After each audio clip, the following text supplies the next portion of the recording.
Good afternoon. Thanks for joining us. Welcome to the Aspen Institute. I'm Crystal Logan, and we're thrilled to see you all here today. We all care deeply about our community and about our planet, which is why we're all here today, to learn from these fabulous experts who have joined us today. Thank you, gentlemen, for joining us. I'm joined by John Bennett, who is the co-chair of the Aspen Airport Visioning Committee, and Greg Poshman, the chair of the Board of County Commissioners, was going to join us up here on stage to welcome you all. And since he's running late from a meeting, I want to just say a few words on behalf of Greg Poshman and the Board of County Commissioners. Pitkin County initiated the airport visioning process last year with the goal to reach an airport plan based on the best information and public engagement possible. This has been a process filled with enlightening, exasperating, and vigorous conversations, and a lot of learning along the way. One thing that they have learned is that commercial aviation technology is changing rapidly, and that will affect the aircraft we fly on in the next decade. So, as always, we are all confident that a community of minds, given good information, will reach the smartest conclusions. We want to recognize Meg Haynes and John Bennett and Jackie Francis for their tireless work facilitating the visioning process, our county staff for providing process support, and the Aspen Institute, including Jillian Scott, for hosting us here. And now I want to welcome to the stage John Bennett, who will give some introductory remarks about why we're here today. Thank you, John. Thanks, Crystal. And again, welcome to all of you.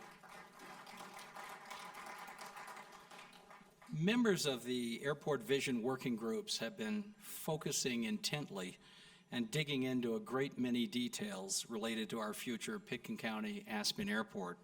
Today's symposium, by contrast, really, represents a chance to step back from the planning details and the immediate hard decisions that we've all been working on. This is an opportunity to think broadly about how we can expect the world of aviation to change over the next 10, 20, or even 30 years, and how future aircraft may differ substantially from today's. In this afternoon's presentations, we'll be looking at the future through the lens of carbon reduction. And we're doing this for several good reasons. First, one of the primary design goals established relatively early on by participants in the airport vision process is a 30% reduction in CO2 and other emissions from our airport. Second, because fuel efficiency and emissions reduction are driving forces in modern aircraft design, and they'll profoundly affect what we'll see in our skies in future years. And third, because reducing our community's carbon footprint is a major goal shared by all three of our Upper Valley governments, Pitkin County, Aspen, and Snowmass. And I'll offer a fourth reason, this morning's news. If you woke up today, like I did, and saw those extraordinary photos of the floods in Venice, or read about the 19 below zero weather in Montana and the sub-freezing temperatures pushing into the Gulf of Mexico in the first half of November, or if you saw the report this morning that we've now had 417 months in a row, that's 35 consecutive years of above average temperatures around the Earth, then little doubt could really exist about the timeliness of today's topic. I'm going to stop there and just say again, thank you all very, very much for joining us. And it's now a pleasure to introduce the moderator for today's symposium, Roger Ballantyne.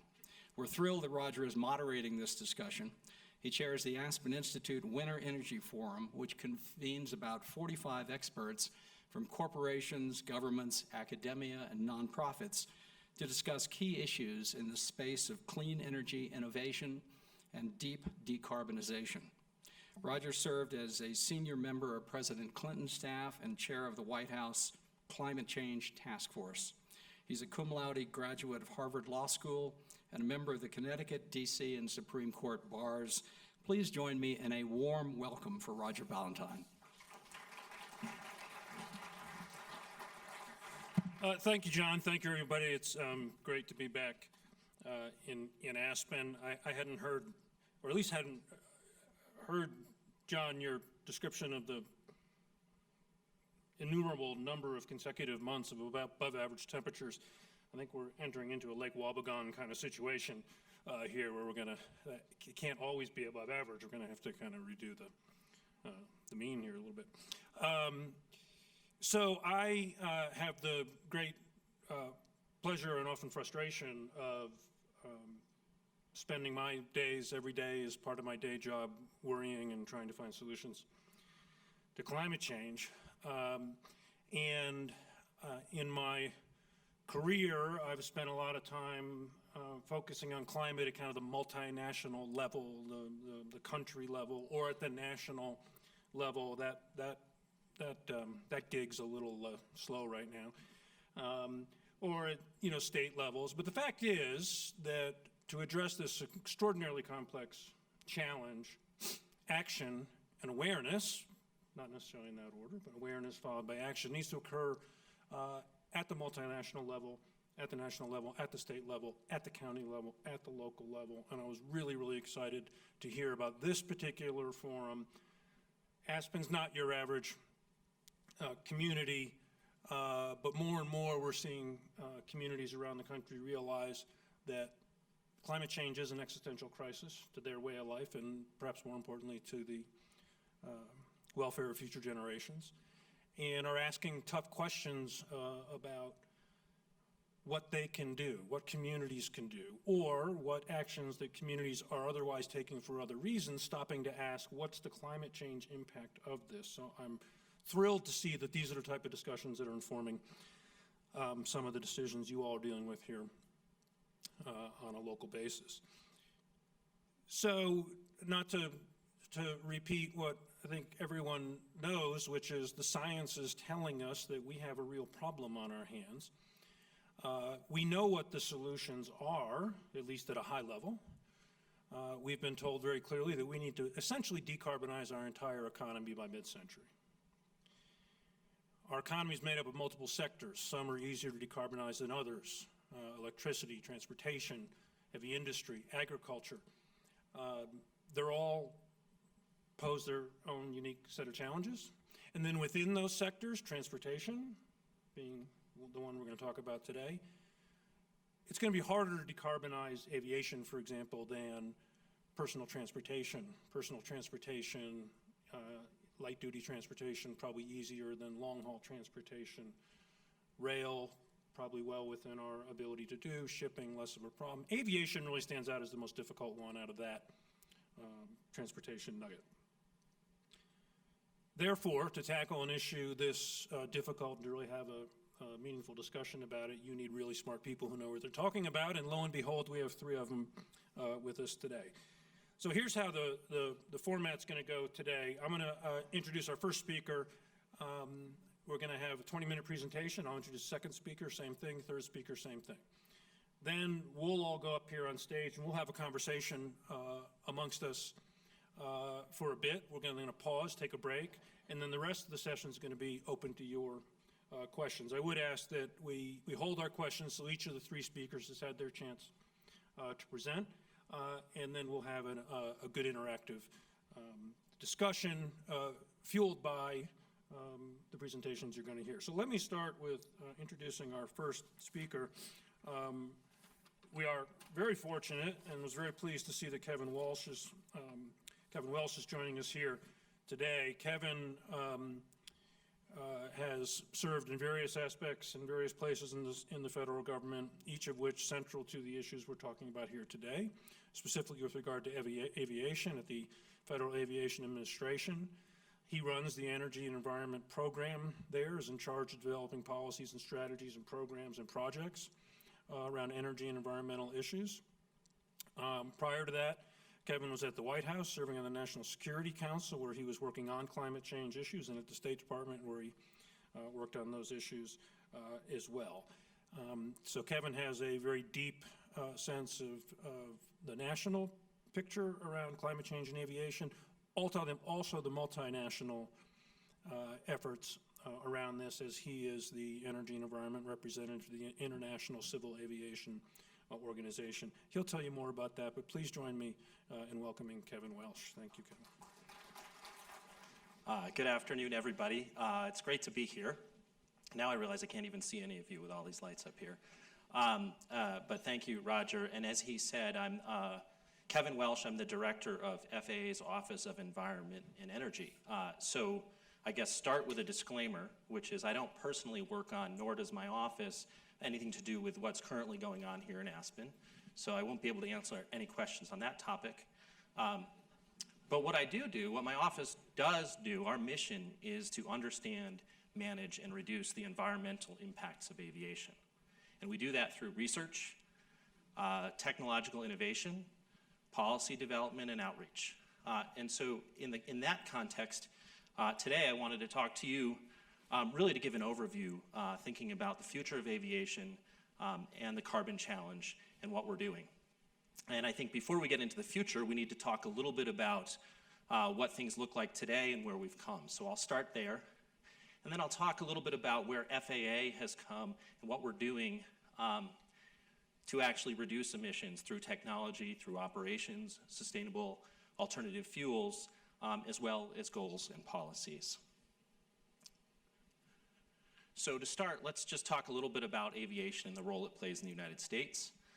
This slide throws a lot of numbers up there about the economic benefits or role of aviation in the U.S., 5.1% of U.S. GDP, $59.9 billion in the U.S. trade balance. And so these numbers kind of start to give you a sense, but I think even more than that, probably most of us have a pretty good sense of the prevalence of aviation in the U.S. in our lives, in visiting our family and traveling for work and going on trips, on vacation, right? It plays a really important role, including commerce. Many of us probably ordered from Amazon.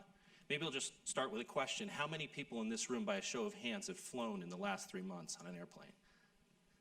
Okay, yeah, I still can't see most of you, but it looks like most of you raised your hand. So I think that's just another indication about the role aviation plays. It's pretty significant, right? So let's putting a little bit more granularity on that. In 2018, for the first time ever, there were 1 billion passengers flew in the U.S. on domestic and international carriers. There was 4.8% annual growth last year. Over the last 2 years, it's been 8.5% growth. So even for the United States, a relatively mature aviation country, because our economy is doing well, because it's an important part of our economy, it's continuing to grow. Contrast that with a country like India, where developing countries really see aviation as integral to their economic development. India, a country of 1.3 billion people, had just under 200 million passengers in their system last year. And they've had about 20% annual growth for the last few years. So, we have mature markets like the US, and we see growth. We also have developing countries that very much see aviation as interlinked to their economic development. But that's not really the end of the story, because aviation is also relatively efficient and has a pretty strong track record of efficiency improvement over time. So what you see in this chart is passengers in the US system dating back to 1991 and fuel use.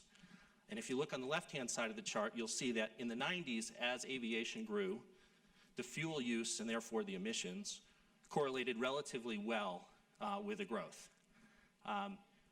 And then around 2000, really coinciding with September 11th, we saw a fall off in aviation traffic in the US, and then a rebound, and then the 2008 economic downturn, and then really the last few years, a real strong uptick in aviation in the US. But one thing you'll notice in the second half of the chart is fuel use and emissions have not increased at the same rate as the number of passengers. In fact, since the year 2000, we're using about the same fuel and have about the same emissions in the system as we did in 2000, yet we're carrying 1/3 more passengers in the US system. So there's been tremendous efficiency gains over the last several years, including through new aircraft technology, improved operations, and a whole range of factors. Another way to look at it is through passenger miles per gallon. So how far does a passenger travel on 1 gallon of gas? Back in 1991, it was 34 passenger miles per gallon. Today, it's 57 passenger miles per gallon. So there's been over a 70% improvement in efficiency since 1991 in the system. So again, the sort of context I'd like to bring here is sort of the two sides of this coin. On the one hand, you have aviation being integral but growing. On the other hand, we've had a track record of efficiency improvements, and I think, as said at the outset, there's a natural incentive to reduce fuel burn, natural economic incentive to reduce fuel burn that aligns with reducing carbon emissions. So that brings us to kind of where are we today looking forward, and what are the opportunities to reduce emissions? So this chart, it's a bit of an eye chart. It's a bit detailed on here, but I'm showing it because it's a consensus agreed chart internationally looking at emissions out to 2050, and then what various things can do to reduce those emissions. So in light blue, you'll see the estimates on technology and how technological improvements can reduce emissions out to 2050. The salmon color is operational improvements, and then below that, there's a gap, but there are things like sustainable alternative fuels that can address that gap. And actually, we'll zoom in here on that chart because fundamentally, I think, as Roger said, there's only so many things you can do to reduce aviation carbon emissions. The top blue line is a forecast. It could go up or down because forecasters are not always right. There are also measures to address demand and growth. The next is technology. Now this technology up here, this slice of the pie, is a group of independent experts, governments, and industry experts that came together to come up with an estimate of what the benefits the technology would provide out to 2050. But that's not to say is a hard limit, right? We likely will see greater technology improvements over the next 25 to 30 years beyond what is estimated on this chart. The next slice is operations. How do you improve the system so that aircraft are flying more efficiently from point A to point B? There's a lot of work going on in that area, and there's opportunity, again, to further reduce emissions there. And then as mentioned, there's a gap. One of the things that my office at FAA has focused on for over a decade is sustainable aviation fuels, fuels that have a lower life cycle carbon footprint than regular petroleum fuels. And those are a promising way to address emissions, though in need of commercial deployment and scale up. And then the last item is policy and goals. What can governments do to put in place policies and goals to incentivize further reducing carbon emissions? So turning to technology, and I'm a lawyer by training, policy person, but I have a lot of smart engineers that work on my team, so I'm not going to get too much into detail on the technology, but I'll talk about the programs that we have. Number one, we have a center of excellence that's university-led. It's led by Washington State University and MIT, and there are 16 universities that are funded about $15 million per year by FAA to do research on aviation environmental topics. And they do work to understand environmental impacts of aviation. They consider new technologies, and they look at how those new technologies can be integrated into the aircraft fleet and what the potential benefits are over time. So a lot of our work in my office is managing projects that universities are out there running looking at this issue.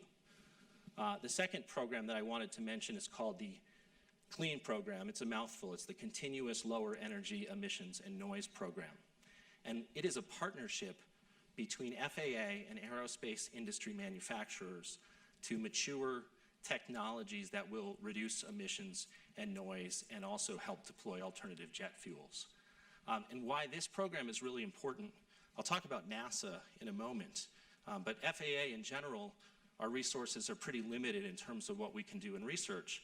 So this program seeks to partner with manufacturers and identify promising technologies and either move them faster to market and to be deployed in the fleet, or to take technologies that are on the shelf and there isn't an incentive right now for manufacturers to develop those and to work with them to take those technologies off the shelf and put them in existing aircraft.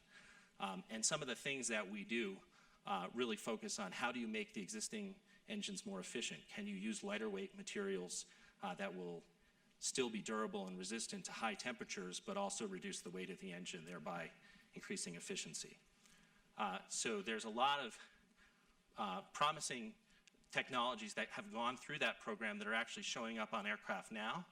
And we're about to enter a third 5-year phase starting in 2021 with a new round of technologies and goals for those technologies.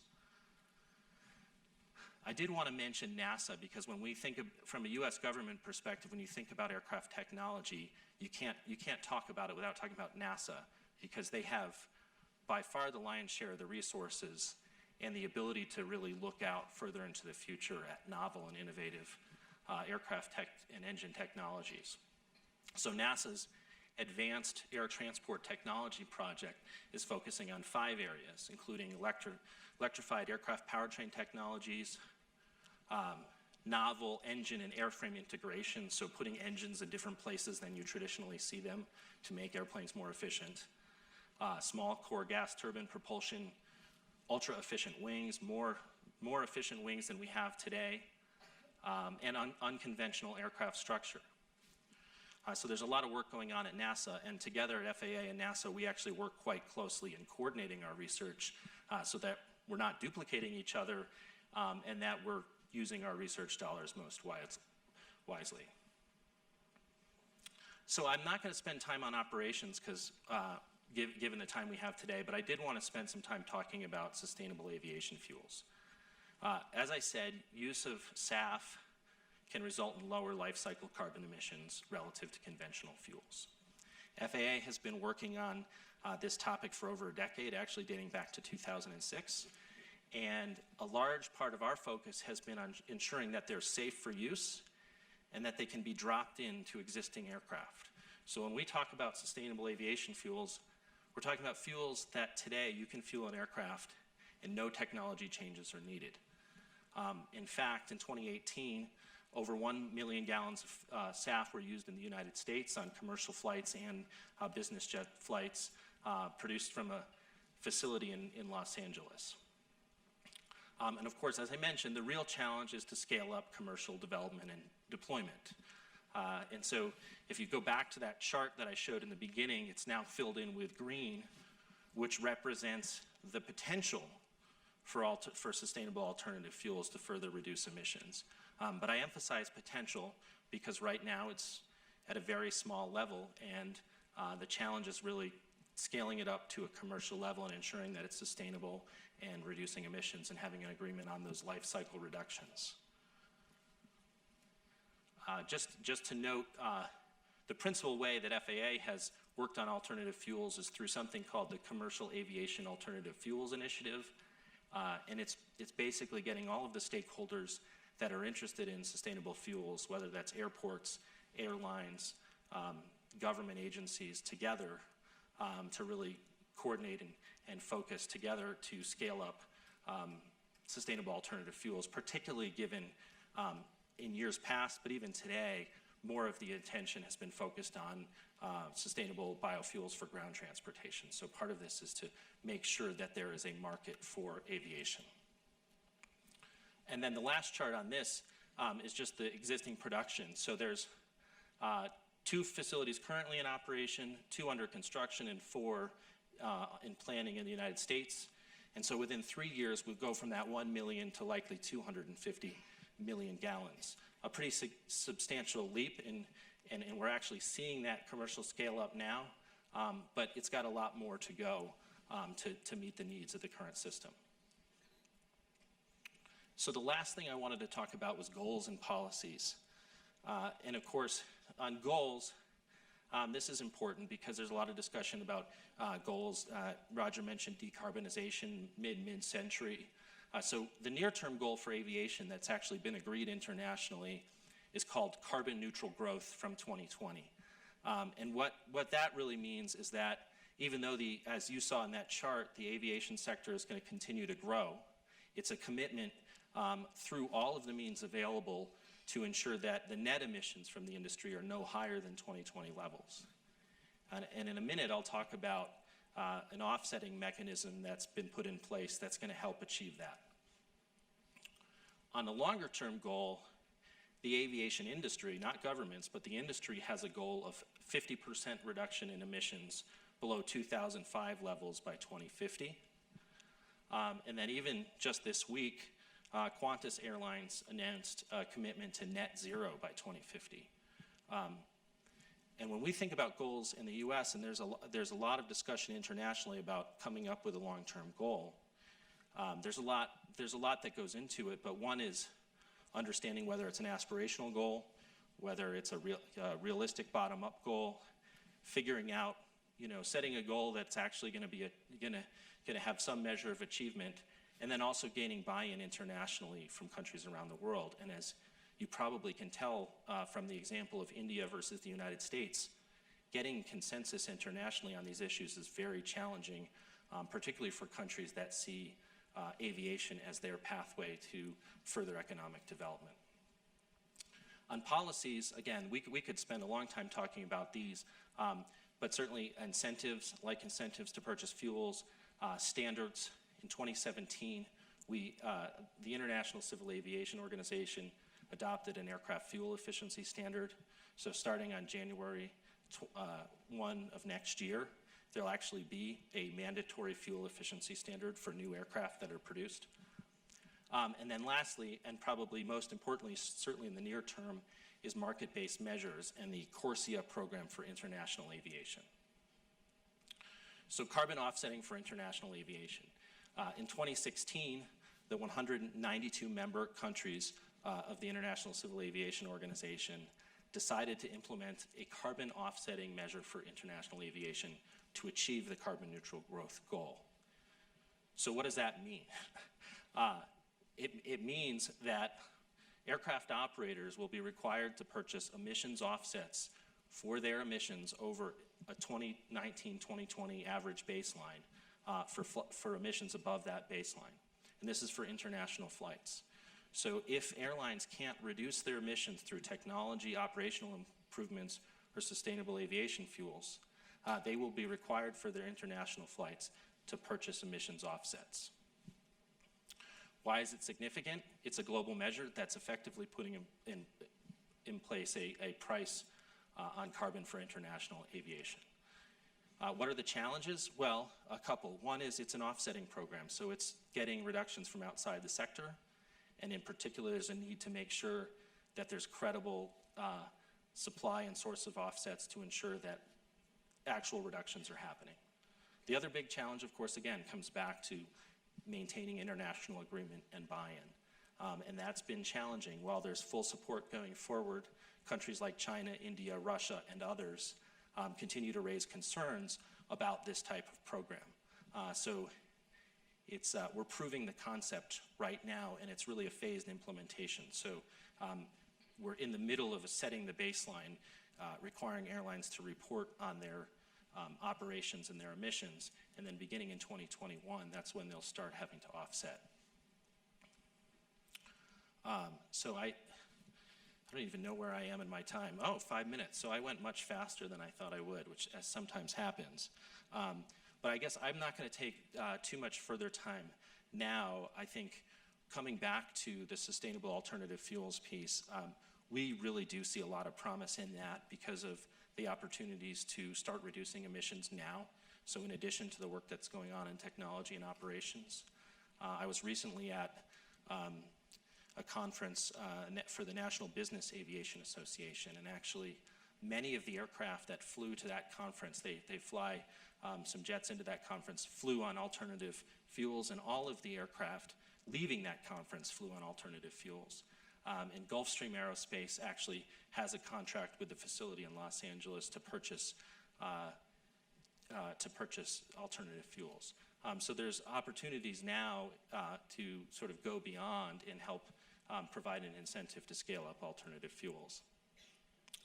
So with that, I know that I covered a lot pretty quickly. I'm certainly, when we get to questions later on, I'm certainly happy to go into any of the topics that I covered. Thank you very much. Thank you, Kevin. It's now my pleasure to introduce Pete Savagian. Pete is Senior Vice President for Engineering at Ampaire. Ampaire is one of these innovative airline companies that is trying to build a better mousetrap. Pete will tell you all about that, but this involves electrification. And there's probably not too many people in the country, if not the world, who know more about the electrification of transportation than Pete. Among other things, he was at GM and central to GM's vehicle electrification programs spanning the EV1, early 80s? Maybe, when was the EV1? 90. 90, all the way through the Chevy Bolt, and I'm a proud Chevy Bolt owner, so thank you, Pete, for that. So Pete has a lot of expertise that aligns with what we want to talk about today. We're very pleased to have you here, Pete. Come on up and share your thoughts. Thank you.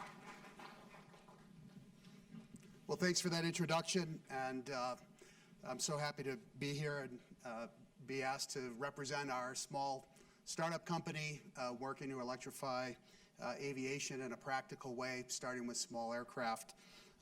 I had a long career working on electric vehicles and found it very rewarding, and I see a few parallels to the emergence of electrified aviation, and decided to become one of the 10.6 million people in the U.S. employed in this industry. I'm on a real steep learning curve, and it's great to be able to do that at this stage of my career. And so I'm happy to be able to come here, and thank you to the Aspen Institute and to the Airport Visioning Committee for asking for perspective from a startup in this space, and I'll do my best to represent that. So what you see here is our engineering test bed. That's a Cessna 337 hybrid aircraft, and it's been flying since May of this year. It's the world's largest hybrid aircraft by passenger capacity and payload lifting capability. We have a longer-term vision, doing all those nice optimal things that NASA's working on with airframe and energy storage and wing design and propulsors. And long-term, we believe in the electrification of aviation will allow us to make dedicated aircraft that have maybe 2 or 3 times the efficiency of aircraft today. But things have to get started in kind of a step-by-step and linear way. And so that's really mostly what our company's all about. So we said earlier, I think everyone had a show of hands about, or most folks had been on a plane in the last 3 months. Can I see another show of hands? How many people were ashamed to be on a plane? Okay, so we have a few. And this is kind of an emergent consciousness about our CO2 footprint and the magnitude that air traffic has in our CO2 footprints. And I think in Germany they call it Flugenschaum, and in Sweden it's called Flygskam. And in the US we haven't named it yet because I don't think enough of us feel it. But if you look at the world of automobiles, the amount of CO2 made by aircraft is equal to about a quarter of those 1 billion cars operating.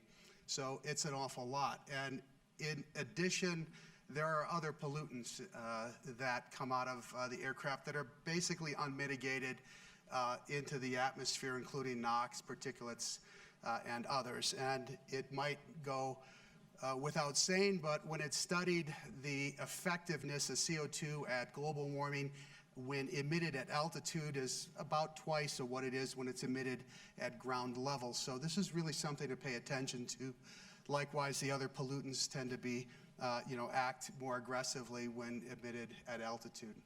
Now, the good thing about working on reducing the CO2 in this space is there's an opportunity to save money. And with a kind of a capitalist incentive gives rise to a whole lot of innovation and creativity and risk-taking, and that's what our little company, that's what we breathe on.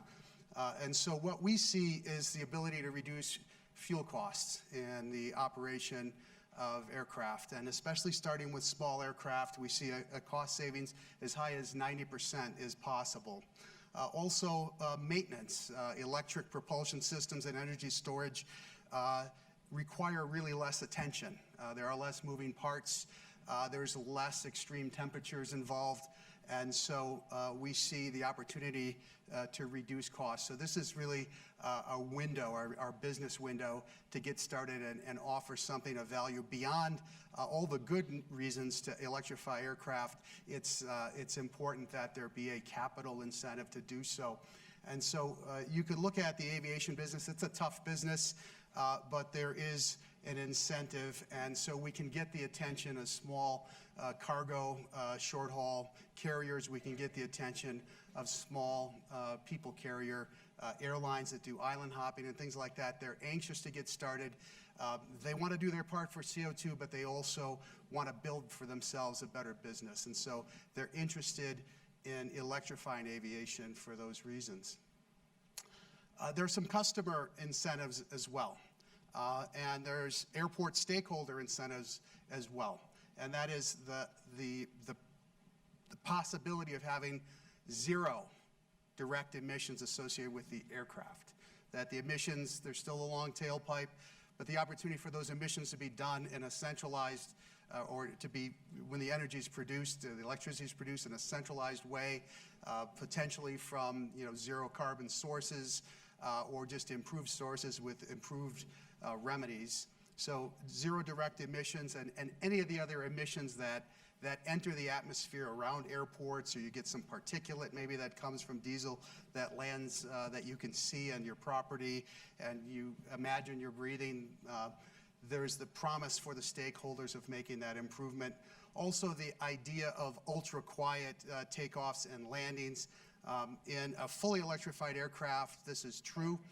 In a partially electrified aircraft, there's less of a reduction. And when I say partially electrified, what I mean is a hybrid aircraft. So just like some of you might drive a Chevy Volt or a plug-in Prius or any one of the other great plug-in hybrid cars, a similar idea is used for hybridizing aircraft where some of the energy comes from petroleum, but it's a reduced amount, and it's displaced with a like amount of electric energy, so partially electrified.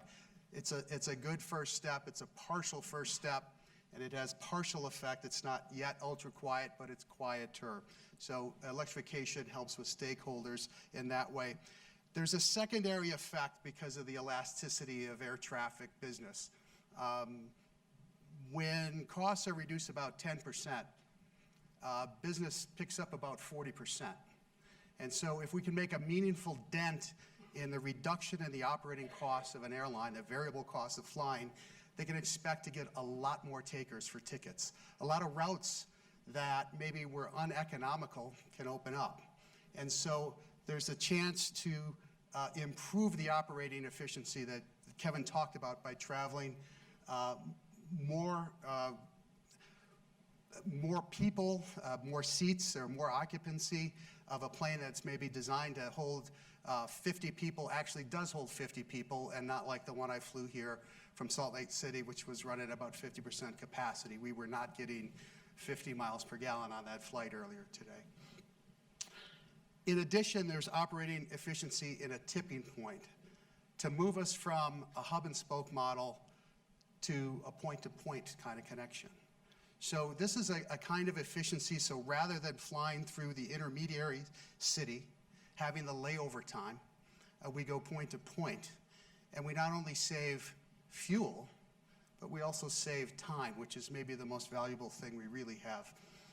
And so we see the opportunity of cost reduction having the effect of improving the operational efficiency in a secondary way, and therefore also reduce carbon emissions that might be involved.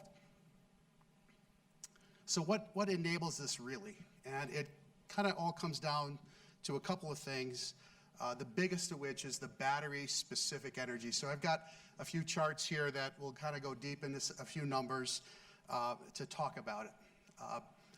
But first I want to reflect for a second on my time at General Motors when I worked on the EV1, went in production in '96. We had a battery-specific energy of 29 watt-hours per kilogram, 29. And the Tesla 3 that I drive every day has a battery energy density of 270 watt-hours per kilogram, measured at cell level. So it's almost a tenfold improvement over that 23-year period. And on a compounded annual basis, that's about 8% a year over a long period of time. And I can tell you, when we had 29 on the EV1, we thought that was a great number. We thought we really did well. But that 8% has marched on. And this chart here has a few curves. You see the kind of the rising parabolas there represent different increases in battery specific energy year on year going forward, ranging from 2.5% to 7% a year, and then one S curve there in blue, which probably represents what the author here, Martin Bradley from Boeing, thought back in 2015 when he penned this chart. And he used it to kind of show that it will be decades before the largest aircraft are likely to be fully electrified or partially electrified. But our little business is interested in the beginning of this curve. It's interested way down here in this lower corner with batteries that exist today or will exist in a year or in 3 or 4 or 5 years. And what it tells us is that the slower moving aircraft, the shorter range aircraft, the smaller aircraft are the earliest rational candidates for full or partial electrification. And indeed, that's what we're working on. And to describe the business problem or the business opportunity, if you'll bear with me for a couple more graphical charts to kind of set the landscape up, we can look at the range along the x-axis here of miles driven, and it's more complicated than that in aircraft. There's payload and range, both matter. But if we just kind of normalize a few things and think in terms of flying range, and we think how useful that range is, if we take a look at the kinds of customers that we expect to see and have them below the axis here along the y-axis on the amount of the addressable market, and we draw a curve here in green, this would be a airline that has a fleet of planes that almost all their routes, we get to about 100% of their routes at about 100 miles. We can satisfy all of their routes. They're fixed route flyers. They fly maybe throughout the Hawaiian Islands, carrying people from one island to another, tourists back and forth. They're generally not going to fly very far. 100 miles is really all they need, and because it's a fleet, there's not the occasional 600-mile flight. They're all pretty tidy. And there's other kinds of airlines, though, that go much further. And it may take us, maybe some flights, in fact, go 400, 500, 600 miles.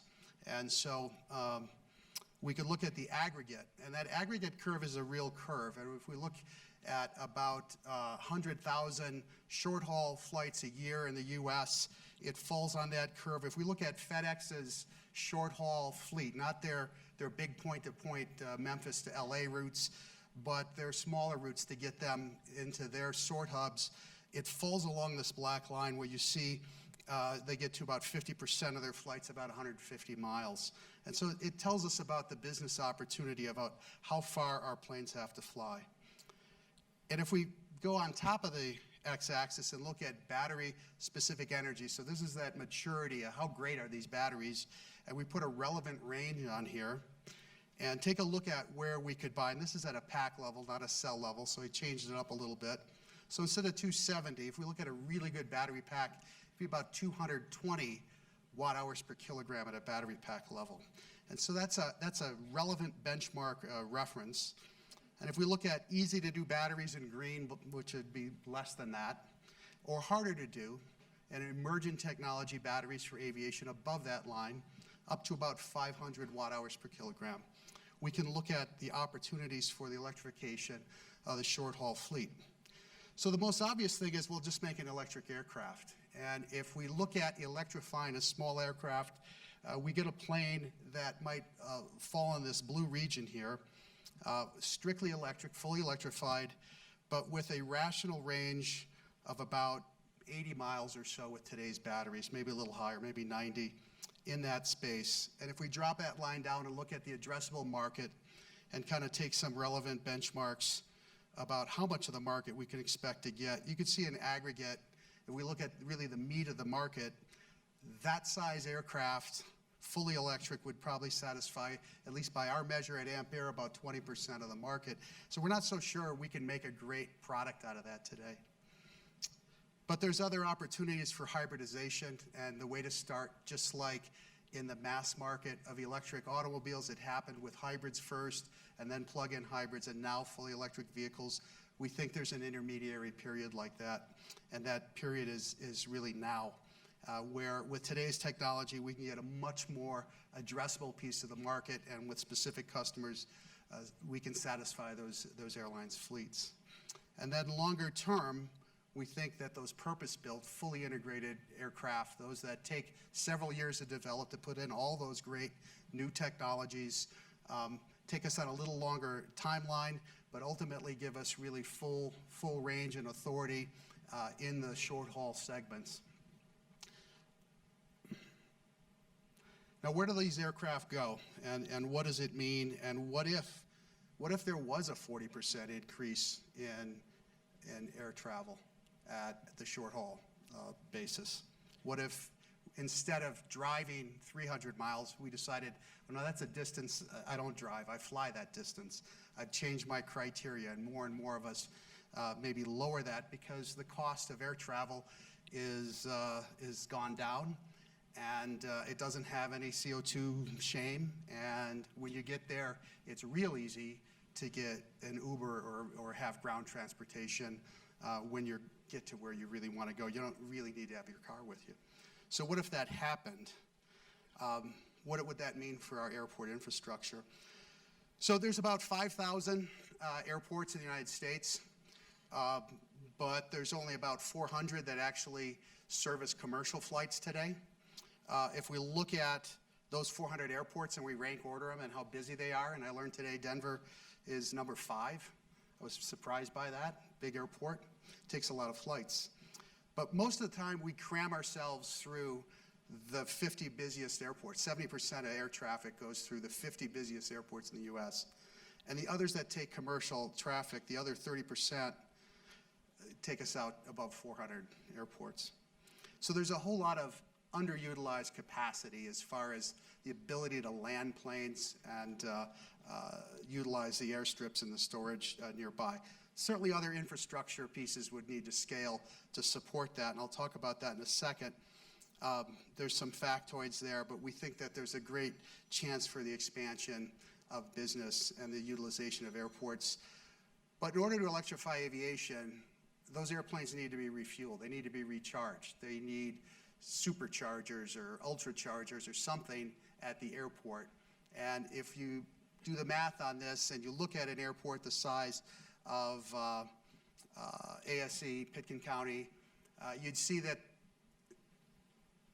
tens of megawatts of power would be required to support an emerging electrification in short haul if more and more traffic was coming in. And so to the extent I can contribute to the local dialogue, I think that's an important thing to consider. So I'll just close a little bit with some comments about our company. We've been flying this Cessna 337. This is a plug-in hybrid. We've been flying it since earlier this year, as I mentioned. We've got a second version of this that we're going to put into fleet use with Mokulele Airlines in the spring on a demo fleet basis. Their pilots will fly it on their routes, and they'll get a sense of what it's like to have a hybrid aircraft on the ground and in the air serving the business. We've got a second version of this plane, or a third version, I should say, that we're going to use for a test bed for the Department of Energy to test and fly power electronics and new technologies in the air. And that'll happen throughout next year and the year following. And a real interesting piece of work that we have that's funded by NASA is the planning for the hybridization of this is a Twin Otter, but this is a 19-passenger short-haul aircraft.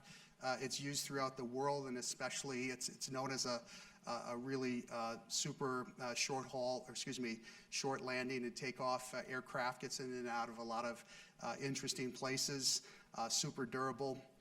So we're working on a version of this that's a plug-in hybrid that reduces the fuel consumption and the CO2 by more than half. and we expect to start work on that next year, potentially something that will be demoing in 21. So we see the entry point for this today does not depend on batteries that we don't have our hands on today. It does not depend on motors and propulsion technologies or wings or any aerodynamic improvements that we're not able to execute today. And so we're really trying to start in earnest. We picked Widerøe Airlines, it's a Norwegian Airlines here, because for the showbird. It's because the commitment of that airlines, the CEO of the company really wants to take his company to an electrified basis for all of their airline flights throughout the domestic flights in Norway. They think they can do this perhaps by 2030, and we at least commend our customer, potential customer, for their strong interest in what we're hoping to provide for them.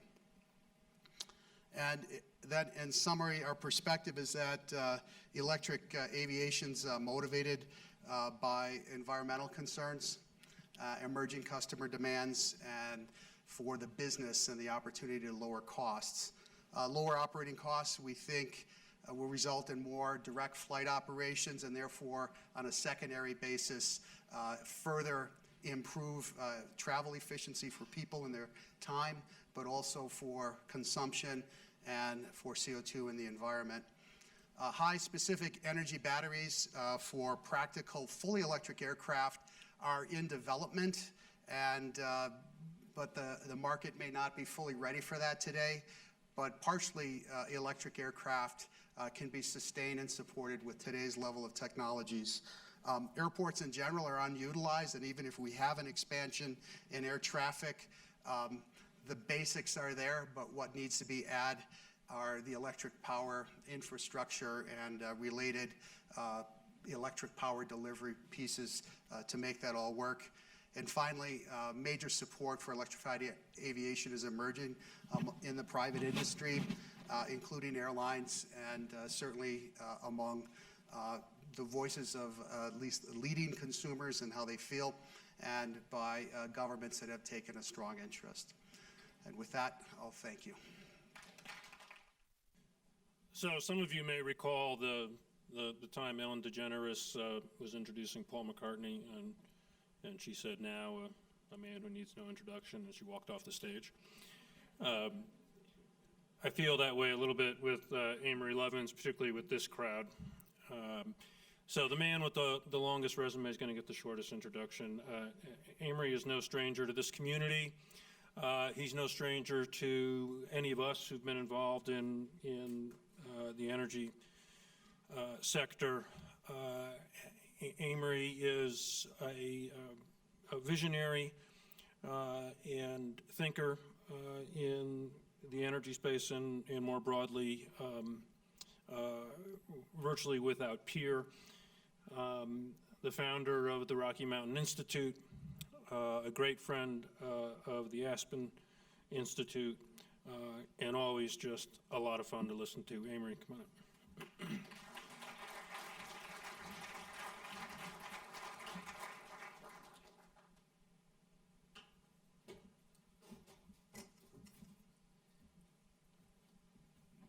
Thanks. Now let's see if this, yes.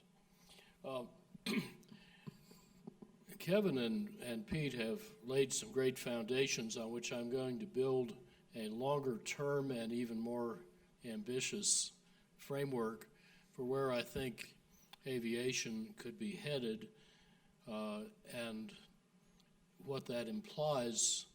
I'll sketch a little bit for the plans of this community in a very long-lived asset that needs to cope with change well beyond what we're normally thinking about.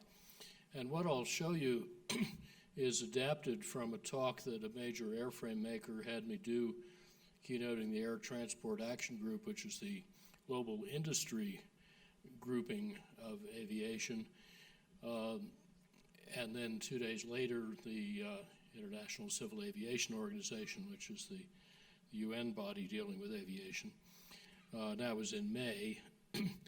So I'm going to sketch an efficiency revolution from my perspective, working on efficiency across all sectors and around the world. A little perspective, if aviation were a country, its annual carbon emissions would sit between Japan and Germany, around 850 million metric tons of CO2 a year. That's less than 3% of the global total, but by 2050, the forecasted growth plus reductions committed by other sectors could bring aviation's share to around 20% without a change of course. And that trajectory is misaligned with science-based targets. Already for many of us, flying is our largest source of personal greenhouse gas emissions, and for some it does cause shameful feelings. I'm going to leave out a lot of worthy improvements already being made in routing, route architectures, airports, ground ops, and so on, to focus, although I'll have one slide on airports, I want to focus on two main opportunities to protect and advance the industry's and the traveling public's interests by decoupling aviation from climate. First, briefly commenting on sustainable aviation fuels, and then second, exploring radical airplane efficiency and how to expedite its profitable development and scaling. Now, to protect both the climate and themselves, airlines now focus on operational fuel savings and usually a lot less on sustainable aviation fuel because that's typically costing them 2 or 3 times as much as Jet A, so the scale up is slow. With profit margins averaging under $12 a ticket, carriers don't want to raise their biggest operating cost. Conversely, even in as favorable an environment as California, biofuel producers make over 20% higher margin making road fuels than sustainable aviation fuel, which therefore is not a top priority for promising new potential producers like Fulcrum and Carbon Engineering. So I was glad to see those plants on the boards that Kevin mentioned, but without a clear market, lenders and investors will largely stay on the sidelines. Supportive airport policies like Seattle's can help, and there's another option that could too. The Energy Transitions Commission's findings imply that decarbonizing jet airplane movement would add 10 or 20% to the average ticket price. But if airlines cannot cover this gap, businesses flying in their airplanes can. So Rocky Mountain Institute has been developing the Resilient Sustainable Aviation Fuel, or RSAF, credit concept to create a project or product that could bridge that gap. And it would look like the renewable energy credits, RECs, that are widely used to unbundle and transfer solar and wind-generated electricity's clean attributes to buyers. But RSAF should be worth more because they're truly additional and they cover the actual price gap. RSAF credits may also be linkable to new production capacity, similar to RMI's successful spin-off the Renewable Energy Buyers Alliance, which Roger's wife, Miranda Valentine, leads. And they're akin to what Sky NRG's Board Now program with a single binary refinery does, and that can be compatible with other regulatory regimes. So this is kind of a nerdy thing just to say there is an emerging financial instrument that could help cover the cost gap while we scale up and shrink the gap. Some airports are also emerging as efficiency leaders. Seattle is leading in promoting sustainable aviation fuels, and other airports in other ways. San Francisco's international terminal starting at a respectable energy use intensity, or EUI baseline, of 179,000 BTU per square foot year, pushed past its contract goal with an EUI of 62, so they cut it by nearly threefold.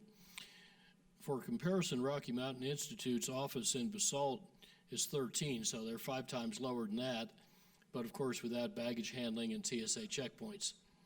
Nonetheless, there's still a long way to go in airports, and I think it's sort of obvious, many of us here, that anything we build here ought to be net positive, and it often will not cost materially more or any more to do that.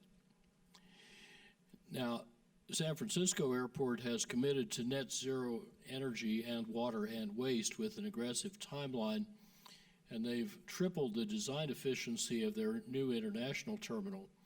Norway, and specifically Oslo Airport, is pursuing audacious goals around the Aerotropolis concept that will produce more energy than it consumes.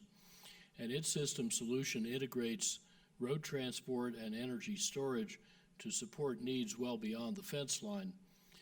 Cochin in India has over 13 megawatts of solar, more than the airport needs. And after a 6-year payback, it will get free electrons. By then, we'll have airplanes running on them. Meanwhile, airports' renewable power can work nicely with customers' electric cars. Today, if you drive your charged-up electric car to the Green Stadium in Amsterdam, you can get free parking, you get into the soccer game free, and the stadium runs on the plugged-in cars, leaving you enough juice to get home with. That's pretty cool. Airports have fairly big buildings and very big land areas, so they can harness the powerful business case that makes modern renewables, chiefly solar and wind power, capture already 2/3 of the world's net additions of generating capacity. And as airplanes start to run on a mix of electricity and, for very long hauls, hydrogen, both can be produced on the airport's own land, which is just sitting there. But while we urgently seek to scale up sustainable aviation fuels and efficient, increasingly autonomous airports, we also need airplanes that use radically less fuel, and that in turn makes electrification cheaper, easier, and faster. And above all, this means lightweight.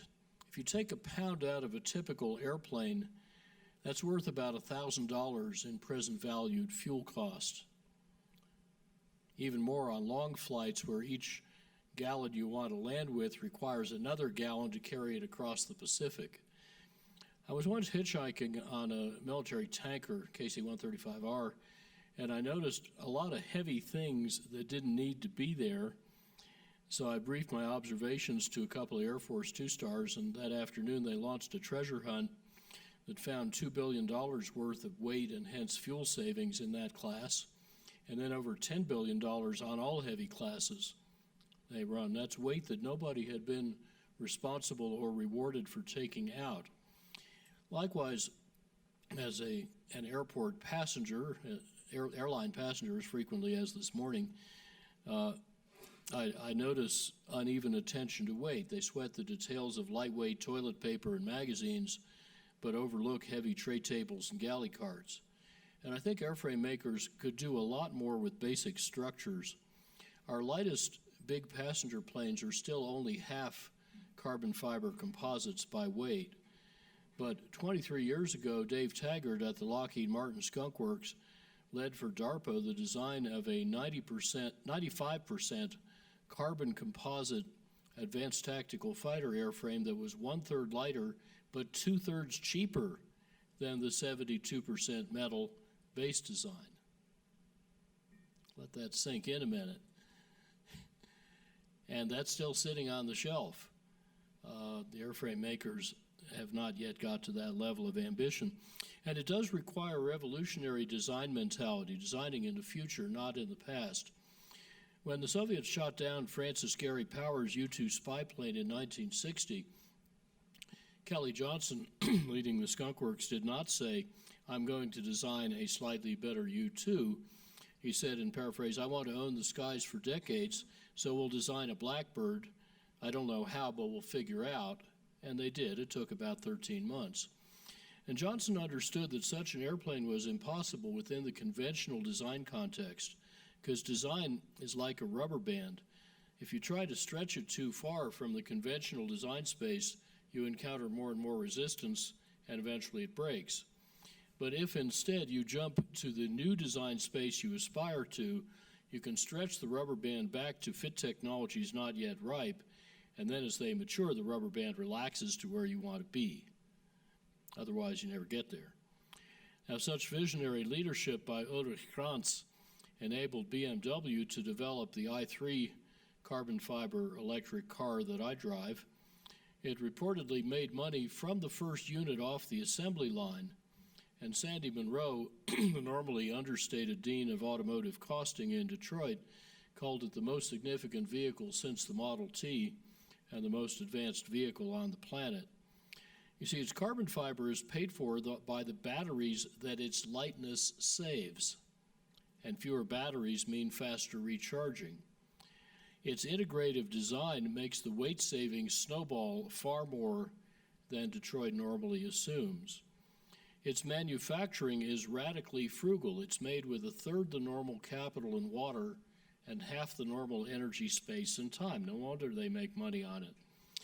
It confirms the elimination of the two hardest and costliest steps in automaking, the conventional body and paint shops. It's much better for workers, and the synergies between ultralight materials and electric traction quadruple its efficiency to 124 miles per gallon equivalent without compromise and with many driver advantages. The one I like best is half the normal turn radius. So think about this in an airplane context and link it with that skunkworks fighter example I gave earlier. A process that our team developed in this valley made this test piece for military ballistic helmets, my well-known carbon cap, in 1 minute 12 years ago.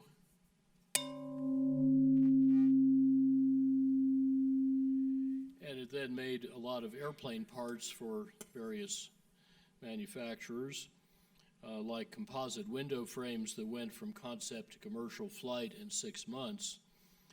And then the technology we sold to a tier 1 press maker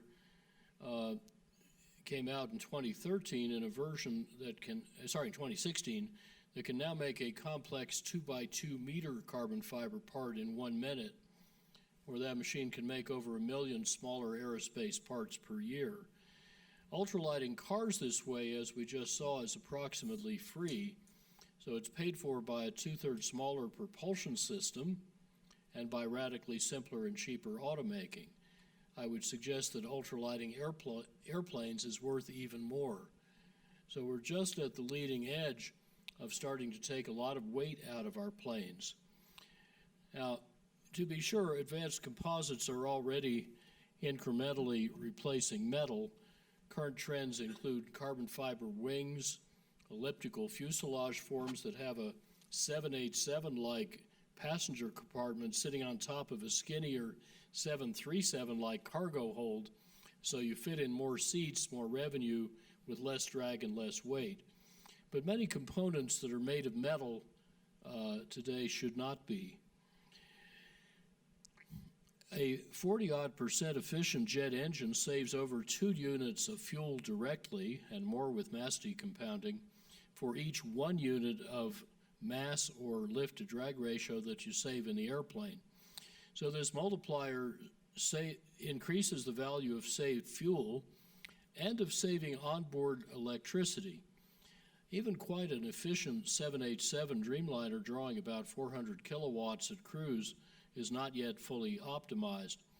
And optimization for whole system life cycle value might reveal some very different strategies for thermal comfort. It might show, to make up an example, that replacing a standard $20 coffee pot with, say, a $200 vacuum super insulated internal element coffee pot might save thousands of dollars worth of fuel a year.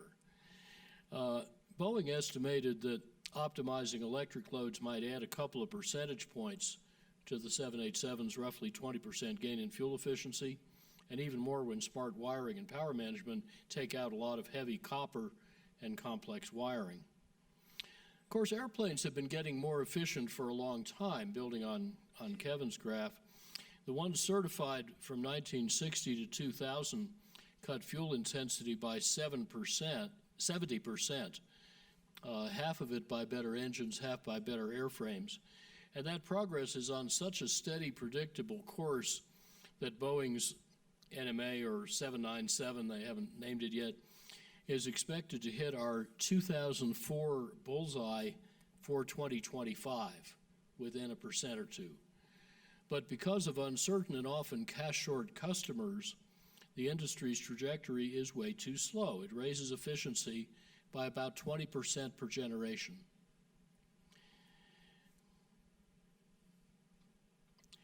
Next generation options are well known, they're effective, they're profitable, I won't go into these now, and a lot more are available. In fact, more ambitious combinations of current technologies can boost airplane efficiency cost effectively by about 3 to 5-fold. And these upper three designs from Boeing, NASA, and MIT are a decade old. The lower three are several years old. But both sets can save about 50 to 80% of the fuel versus today's fleet. They do simple things like bracing the wings with a strut or a truss so you can make the wing much longer for efficiency. By the way, airplanes have to fit within an 80-meter box at the gate. But I think what we're likely to end up with, and what I would suggest designing this airport for, is much longer wings that fold up when needed. Boeing's been selling those hinges for decades. That part's not hard. But then when they unfold to fly with, the plane is much more efficient, and I think it will be very logical for purpose-built electric planes to be of that kind. That doesn't mean they have to be big, heavy planes. It means that you have to have room for the wingspan. We'll be using a lot more composite structures, hybrid electric propulsion like we've heard about, so you have gas turbine assisted takeoff and range reserve, but electric cruise. Potted or buried propulsors like the upper middle one where it's buried in the tail and it does what's called boundary layer ingestion, sucking in air that's going back along the fuselage. We'll have some blended wing body designs, especially for freight. Those are the kind of flying wing things you see there, and other expanding innovations. A lot of very exciting new ones in aerodynamics that I'm not even counting here. And even simple changes are effective. Sometimes if you're flying an old airplane, you can look out the window as it lands and see the flaps extended by a hydraulic and mechanical system that the Del Tessar, the wizard of electric actuators, farm boy gearhead, he correctly calls farm machinery. It's heavy, unreliable, costly to buy, costly to maintain, and he would replace it with a 5 times more durable, far more reliable and reparable, much cheaper hinge line electric actuator that cuts the overall system weight by a factor 3. But now, like the Wright brothers' bendable, canvas and wood, so let me see if I can get this to animate.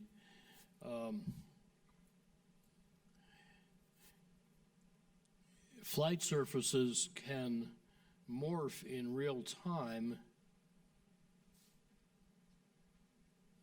Yeah, there you go. To adapt to flight conditions, that leaves the surface and the airflow smooth. There's 2 different methods. The first one should enter commercial use next year. That's quite exciting stuff. And the second approach just produced at MIT, a 4.3 meter test structure, 59 times, not percent, times less dense than a typical airplane wing. That is, the structure has the strength of bulk elastomer, but the gossamer density of aerogel. It eliminates movable flight surfaces, but every part of the entire shape passively adapts moment by moment to optimize continuously for real-time flight conditions, just like a bird's wing. And thousands of such identical molded polymer little lattice parts can be assembled by swarms of programmed robots or grad students, whichever are cheaper, and into an airplane of any desired shape. So this is still lab stuff, but just to let you know, there are cutting-edge techniques opening quite revolutionary prospects for lightweighting and aerodynamics and cost reduction. And these hooked-together miniature structures are as strong and stiff as solid structures, but they're up to 90% air. They can be self-healing. They're not even using carbon fiber. After carbon fiber, for 10-fold stronger, could come Miralon's carbon nanotube structures with up to 10-fold higher mechanical performance. And now we can make similar nanotubes from sugar, water, and sunlight via the bacterial enzymes that hummingbirds use to weave their nests. Airbus collaborated with Autodesk to generate this 45% lighter partition at the upper right for the A320, and some exciting design concepts at the lower right for whole airplanes. And of course, the same design logic applies to 3D printed metal parts as it does to bird bones. Nature's really rich in great aeronautic designs. Here's a tropical cucumber seed that can glide for hundreds of meters, blended wing body.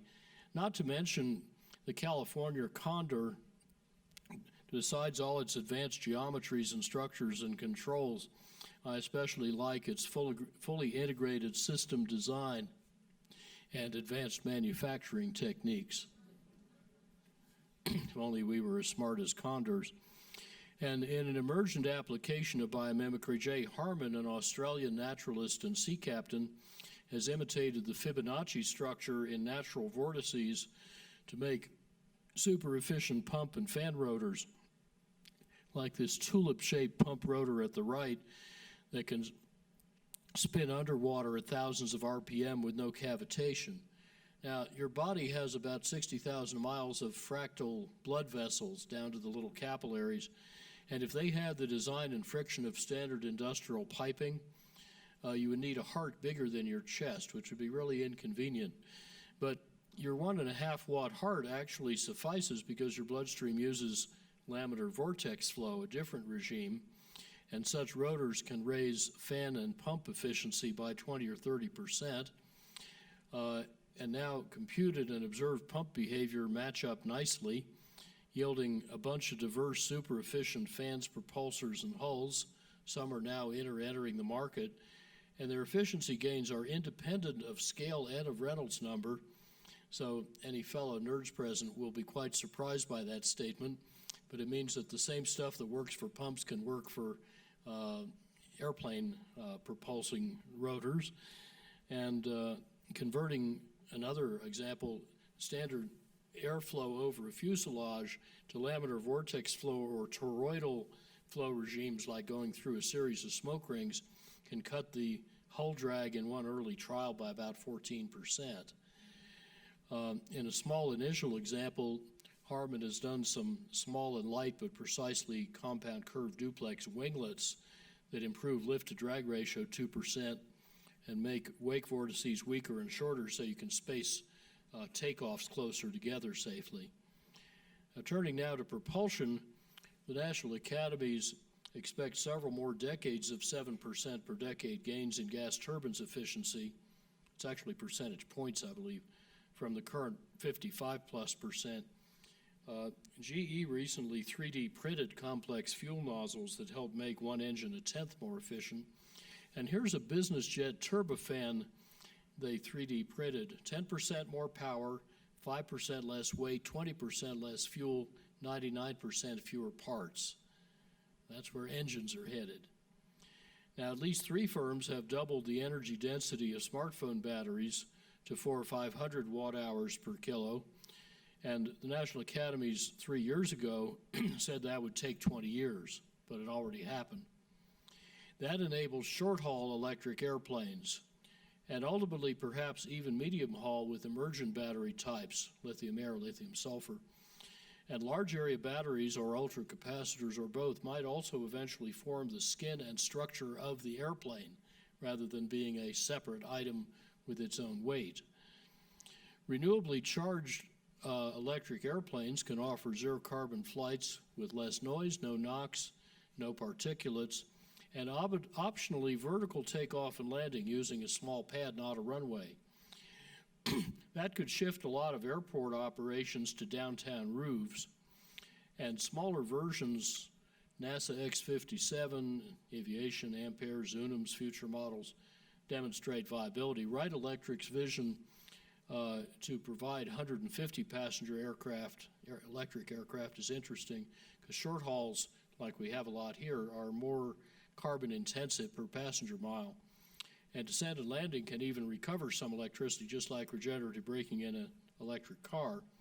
By the way, Heathrow has waived landing fees for a year for the first electric airplane. Norway has a pioneering national goal to electrify nearly all domestic flights by 2040, many by 2025. Hybrid electric planes will offer ranges up to 1,500 miles. That covers about 82% of their domestic trips. And what makes electric flight now practical is not just batteries, it's many diverse technologies converging in a vast explosion of creativity. Although only a few models have yet flown, upwards of 100 startups are reported, mainly in the US, China, and Germany. First certifications expected around next year, and whether or not electric vertical takeoff and landing air taxis become common, as some expect, electrification is going to present new challenges and opportunities to airports and carriers, especially those with fortress hub rather than point-to-point route architectures. United? This might alter some of our pricing here. Competition between advanced biofuels, electricity, power-to-fuel, and hydrogen, I think, is going to turn airplanes into integrated transport and energy hubs, probably using distributed models. But electric air taxis will almost certainly use a lot more energy than electric ground taxis.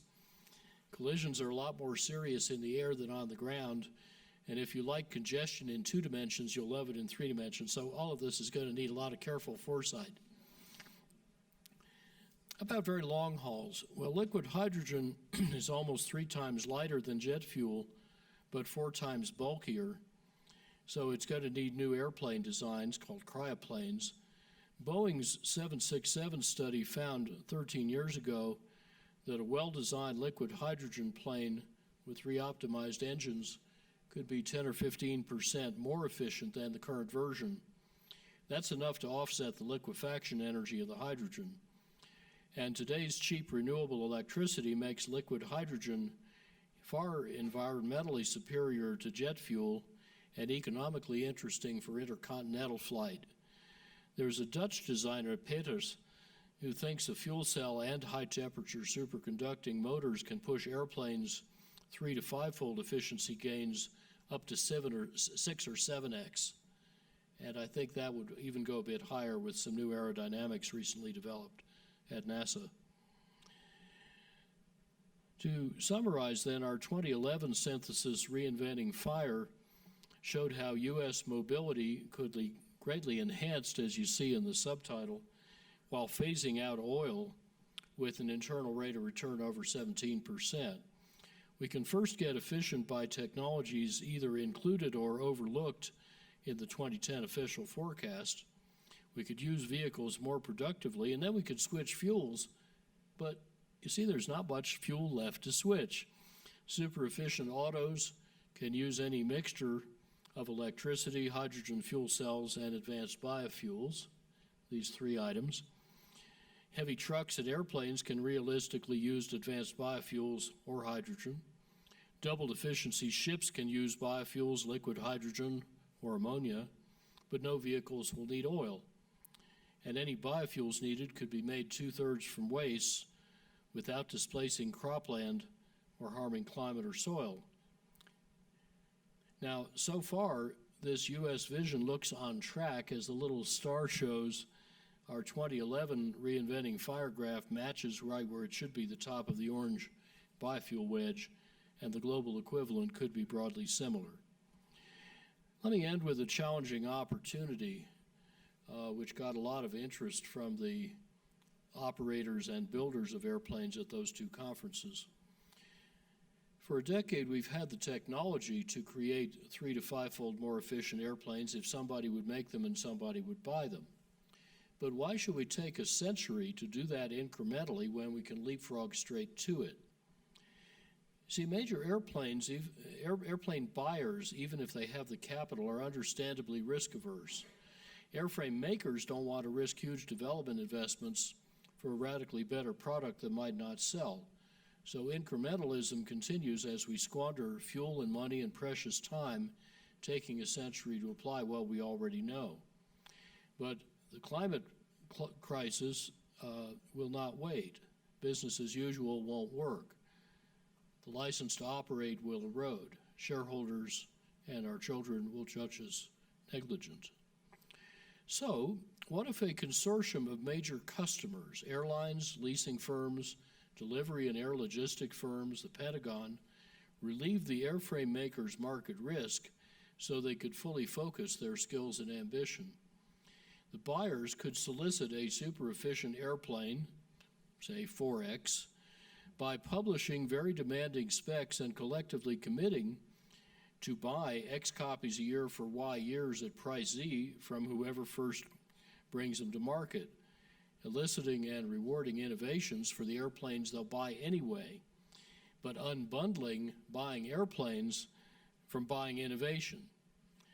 And that unbundling changes the supplier's culture and brings out the best talent of their best innovators. That will yield a very different product slate and reduce risk to both parties, but most of all to airplane buyers. This so-called golden carrot method has worked well since 1990 for over 20 diverse solicitations in countries from Sweden to France, from America to India. It's never been used before for something as big and costly and complex as an airplane, but it's time we seriously considered it for airplanes. That could decouple flying from climate change. It could also, unlike offsets, slash fuel costs and the risks of fuel price volatility. And it could release a huge burst of innovation that could transform aviation forever. So what are we waiting for? I think we have to think about that kind of future as we think about our airport. Thank you. I think what we'd like to do is kind of shorten the discussion amongst us so we save more time to get to questions and interaction with you all. But I do I'll just start with a couple of things that and questions that kind of occurred to me listening to those three great presentations. But first order of business, this is very important. Today is Amory's birthday. Happy birthday, Amory. 52. Close. All right.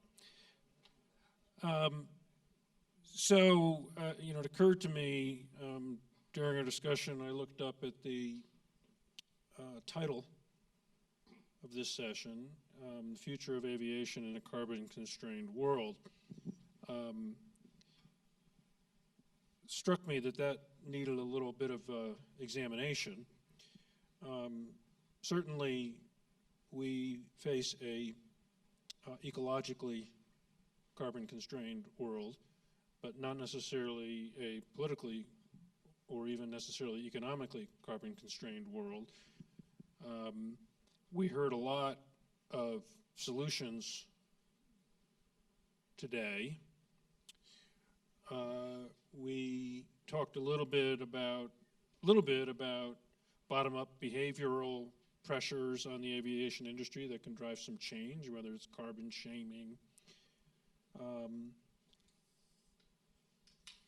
Pure economics, if both Peter and Amory in particular talked about how these technologies, once they become economic, are going to have their own pull into the marketplace.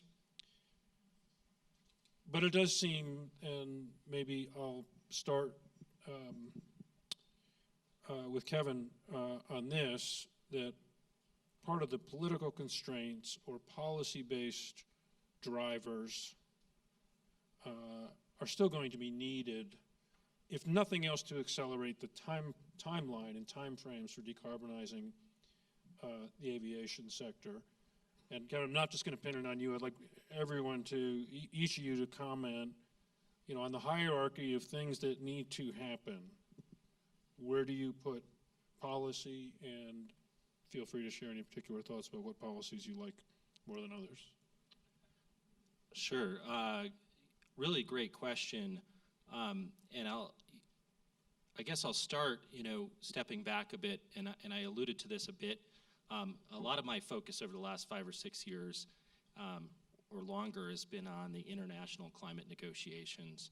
I was involved in the negotiation of the Paris Climate Agreement while I was at the White House, and then the follow-on, the CORSIA mechanism that I talked about today. And the Paris Agreement is not a top-down policy to reduce carbon emissions, right? It's a bottom-up. It's what each country comes forward and puts forward. Paris was intended to really be a base and have countries continue to add. So in that context, there isn't a sort of a top-down policy mechanism. And so understanding that, it's also, I guess, understandable that having a top-down policy, international policy target for aviation is very challenging. At the same time, I think it really is going to play a critical role, particularly as a large amount of aviation, particularly aviation emissions, are due to long-haul international flights.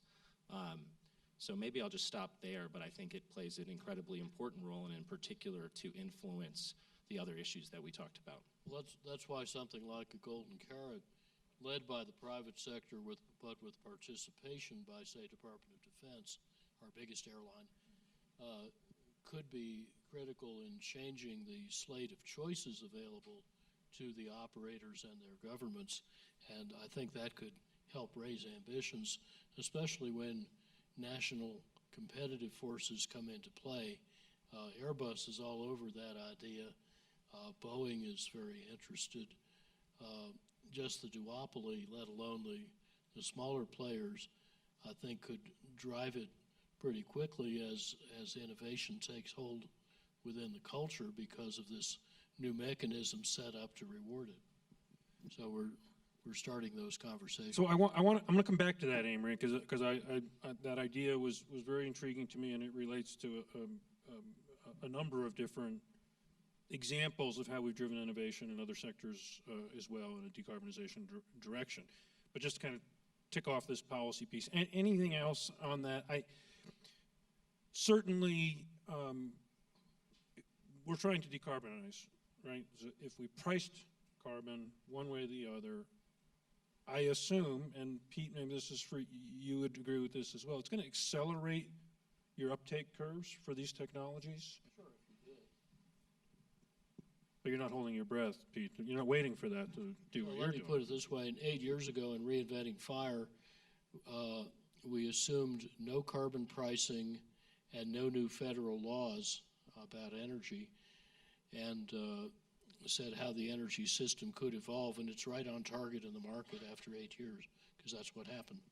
And the private sector smells the $5 trillion saving on the table. I think there's been really healthy government supports at a federal level from NASA, from the Department of Energy and the Department of Defense for specific technology activities and engaging research institutions, both public and private, and portions of the private sector, including even smaller companies. But there isn't a larger will at an operational basis. There is no buying down the risks of creating electrified operations. I mean, in much the ways, Amory, that you were suggesting, that someone help guarantee the actual outcomes of taking more than just a collection of incremental steps. There isn't that higher level will, at least I haven't detected that. But what's interesting in this context, though, is that meanwhile Holy Cross is helping the Upper Valley put in resilient renewable electric supply so that the Aspen economy is not utterly dependent on a transmission line running through fire country. So having an electric, photovoltaic hub at the airport could be a really interesting resilience option for the Upper Valley, and I think you'd get financial participation by Holy Cross and others in making that happen, but it could also then help, cleanly power the airplanes. It makes me wonder how many megawatts of photovoltaics could go at the airport. I'll bet a lot. One of the things I found really interesting but somewhat challenging about the conversation was the various pieces of the aviation value chain that there are, B, that can be the subject of change to drive decarbonization.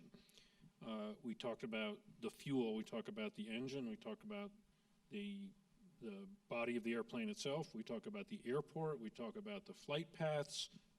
What am I missing? There's all these different pieces where, maybe it's not the right way to frame the question, but because I know the answer if I ask, which one should we do, the answer is all of them. Okay, but the solutions to each of them are a little bit different. Thinking about decarbonization, where's the biggest bang for the buck? And I thought I heard slightly different things maybe I was wrong between Pete and, I think it was Pete and Amory, about flight path optimization, that, Amory, I think you said it has been done, or Pete, it can be done, but it's not being done, or does that have to do with the displacement of other forms of transportation? Is there more optimization there, or where's the biggest bang for the buck along that full value chain for anybody to weigh in? I think that the operational improvement going from portions of the network being hub and spoke to direct point-to-point is kind of a compounding secondary effect. It happens when costs are reduced in some other way or demand is increased in some other way, where you get this critical mass, and then you get this higher level of operational capability. That's the point-to-point. I would say that the operational improvement of filling more seats on a plane, once you get every seat full, you can't improve that anymore. And I would suggest a lot of the improvements, if you look at the CO2 per passenger mile improvements from, let's say, 1990 to today, most of that is just the ability of the airlines now to optimally fill all the seats, and only a portion of that, I think, is actual thermodynamics and aerodynamics. Well, my graph actually pulled out those two effects. Okay. There was a very significant continued gain in airplane efficiency as well. I think it's a matter of timescales. The sustainable aviation fuel with the capacity gains that Kevin talked about comes on sooner. It takes longer to redesign your airplanes and turn over the fleet. That's the slow part, yeah. But it has the biggest long-term effect. And let's just remember there's a system boundary that we can push out on what aviation is there to do. If it's bringing you here to ski, you actually have to move your body. But if you're coming for other purposes, it doesn't always mean you have to go there. Like, I live here, and I now give 2/3 of my speeches by video conference. I don't know if we're set up to show the, no, we aren't, but we can tell you where to find afterwards a video of a lady who comes out on stage and says, I'm going to show you an extraordinary technology that lets me give a speech in Tokyo. And then she turns into a very realistic, life-sized hologram that looks just like her, same mannerisms, same gestures, same speech patterns, same clothing, except she's giving her lecture in flawless Japanese, which she doesn't speak. All of that is through artificial intelligence, and that's one of the things aviation's going to have to compete with, because Moore's Law being what it is, now that we do video conference on our cell phones, that holographic, any language, anywhere, anytime virtual presence is going to migrate to our laptops and cell phones as well. And that will take off some of the pressure on aviation for some purposes. If I can just come back in, because there's a whole bunch of interesting stuff here, so I kind of look forward to continuing this conversation after we leave. But so number one, to the sort of this question of all these different value things you can do, we think about it, we call it the basket of measures, and we actually think about it in sequence. We've thought about the CORSIA offsetting program as a nearer term gap filler, basically, while we scale up alternative fuels, which are near to midterm, and then when we think about technology, those are on the longer term timescale. So there is a lot of thought goes into how do you work these different levers and how do you segment them. On the operational efficiency, I guess a couple of reactions. One is there's an ongoing effort in the U.S. By the FAA to improve the efficiency of the system, and we're midway through that. And of course, we're not going as fast as many people would like. But of course, there are limitations to efficiency. The Southern California Air Traffic Control Center does as much traffic in a day as all of Canada. So there's a lot of air traffic in the United States, and so more efficiency, there's limits to ultimately what kind of gains you can get in efficiency. When you get to the hub and spoke question, I guess I would say I'm a touch more pessimistic. That may not be the right way to think about it.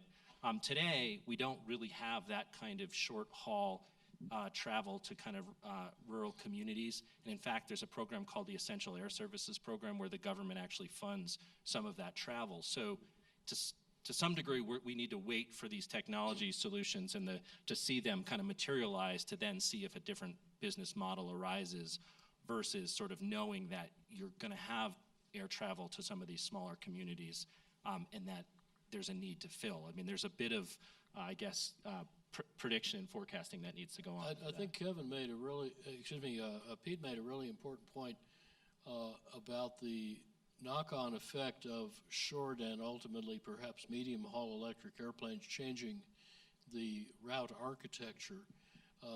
And as a frequent traveler, this is a pet peeve of mine that if I want to go from A to B, I often find I actually have to go to C, which I didn't want to go to, where I act as self-sorting cargo, as Jim Womack puts it, and get in a plane going to be where I wanted to go in the first place.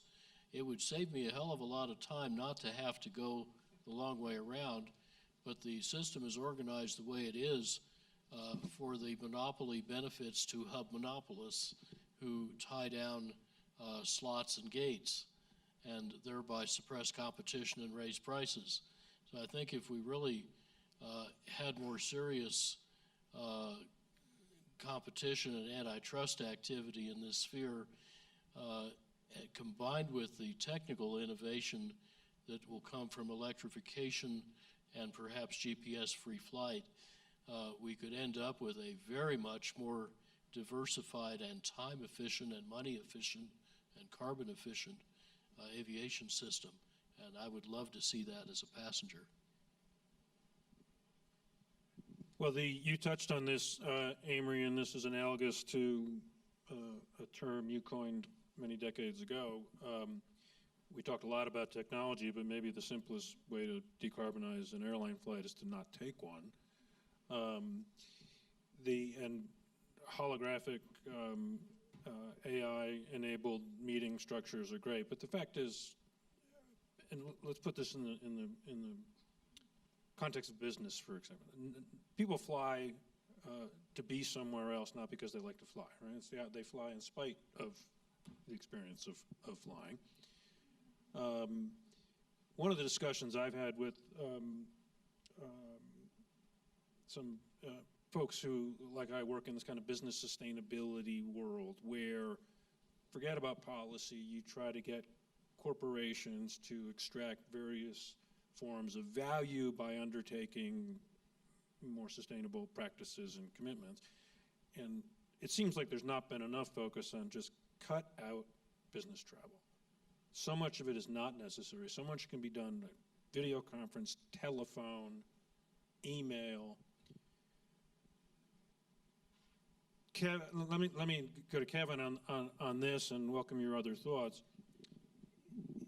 Whether carbon shaming or otherwise, if there were some sort of concerted push to conserve in not taking flights you don't have to, any sense of what industry reaction might be? Would there be a counter push? Would it lead to something overall positive from a carbon perspective?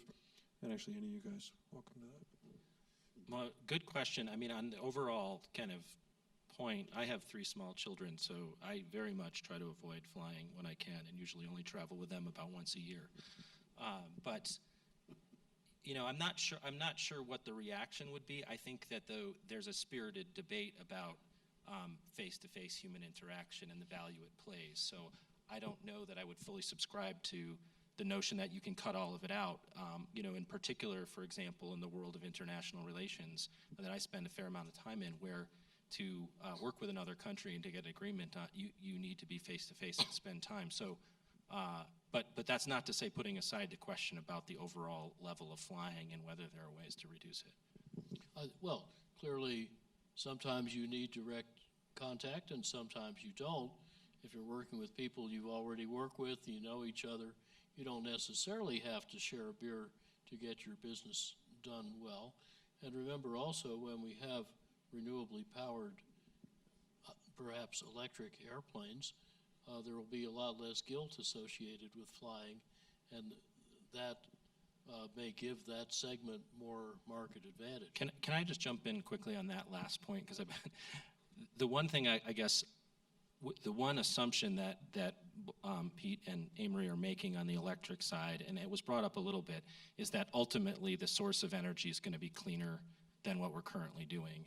But I don't know if you both said it, really made that point clear, right? Today, if we were to have battery-powered aircraft, the real question is then where is that energy going to come from, and is it cleaner on a life cycle basis than the petroleum Well, that's fuels? where Aspen could get a comparative advantage if the way you get here, or at least get back out, is clearly electric, and you're looking at the panels that make the power. There's no question about its being some kind of possibly dodgy offset. I think when that question's been studied in automobiles in depth, that it almost invariably turns out in aggregate that it's less carbon associated with an electric-powered vehicle than one that is consuming petroleum wholly or in part. Maybe only in the worst, heavy lignite coal economies could you see it turn in the opposite. I don't direction. disagree with that point, but I think when we apply it to aviation fundamentally, because this is almost a conversation, right, about energy sources, whether it's electric or sustainable fuels or the existing petroleum, it's a really important piece, and it's one that people shouldn't forget, which is if we go over to battery-powered, particularly at a large scale and with a type of energy demand that aviation has, it isn't necessarily it's not a free energy source. So I think, look, absolutely fair points, and in the hierarchy of what it takes to decarbonize our energy system, the first is efficiency, use less. The second is we have to decarbonize the electric grid. The third is we got to shift a bunch of things that currently aren't powered by electricity currently to be powered by electricity. And then there's other steps that get more depressing I won't go into, but those are the first three. And part of the misconception is people think, well, it's going to be hard to decarbonize our grid. Well, actually, out of all the things that we have to do, that's the easiest one to do. Now, Amory and I have some disagreements about how to do that, but that is the easiest one to do. And it's happening quick, so by the time we have many electric airplanes, we'll have pretty much done that. Well, except that the current grid with our current capacity cannot handle the massive amount of new electrification and demand, even with anticipated efficiency. If we do a really good job of shifting these other sectors to electric, we're going to need more capacity, and that capacity needs to be clean. Again, relative to some of our other challenges, that's very doable. So I think it's a fair point to point out, Kevin, but we're moving on simultaneous paths here. So folks who are trying to electrify vehicles and airplanes, keep doing what you're doing. And the folks who are working on decarbonizing the grid have to keep doing what they're doing. Yeah, and just so, I think that's the exact point. Shouldn't be misconstrued to say that I was opposed to that development. I just wanted to be clear about kind of the considerations. But I still think I'm hearing maybe two different things, and maybe not from you guys, but I think in the larger debate. One of the challenges is, how do we, certainly from a community perspective, and this is not just Aspen, I live along the Potomac River just outside of Washington, D.C., and that's the flight path. And it doesn't bother me so much, but, my neighbors, and they're absolutely up in arms, and I'm sure Kevin knows all about this. Too many flights, too many airplanes. So one of the things, for various environmental, broadly defined reasons, we want fewer and fewer flights. That there's benefit. That's one way to decarbonize and reduce the noise and these other things. But then I hear you guys saying, Amory, with all these cost savings from all these technologies, now they're going to pay for themselves, and And Pete, you talked about this, it's going to be like too cheap to meter, people are going to be flying around for free. Well, last time as I recall my early economics, that's going to mean a lot more demand for this stuff and more flights. Which is it? And are we asking the right questions? I think that the cost of flight definitely can go down. If you look at flight training, for instance, there's a dearth of new pilots in the U.S. because it costs $150 an hour to have an aircraft to fly, to take lessons. And guess what? You gotta do that for 80 hours or so. George By Aerospace has got an electric trainer. In Europe, the first electrified aircraft is also a two-seat trainer, the Pipistrel Alpha. These aircraft, George By says he can fly for $10 an hour in terms of overall amortized cost, including the operation and the use of electricity. So I think electrified flight, to the extent you can do it, if it's just going up, practicing taking off and landing, that's an essential part of aviation. We need pilots. Those are the easiest ones. That's the lowest bar to clear to electrify. And when you do it, you save a whole lot of operating cost. So costs will go down when we electrify. And then you got a lot of pilots, so that relieves the shortage of pilots, and that changes the economics of the whole business. Right, that's right.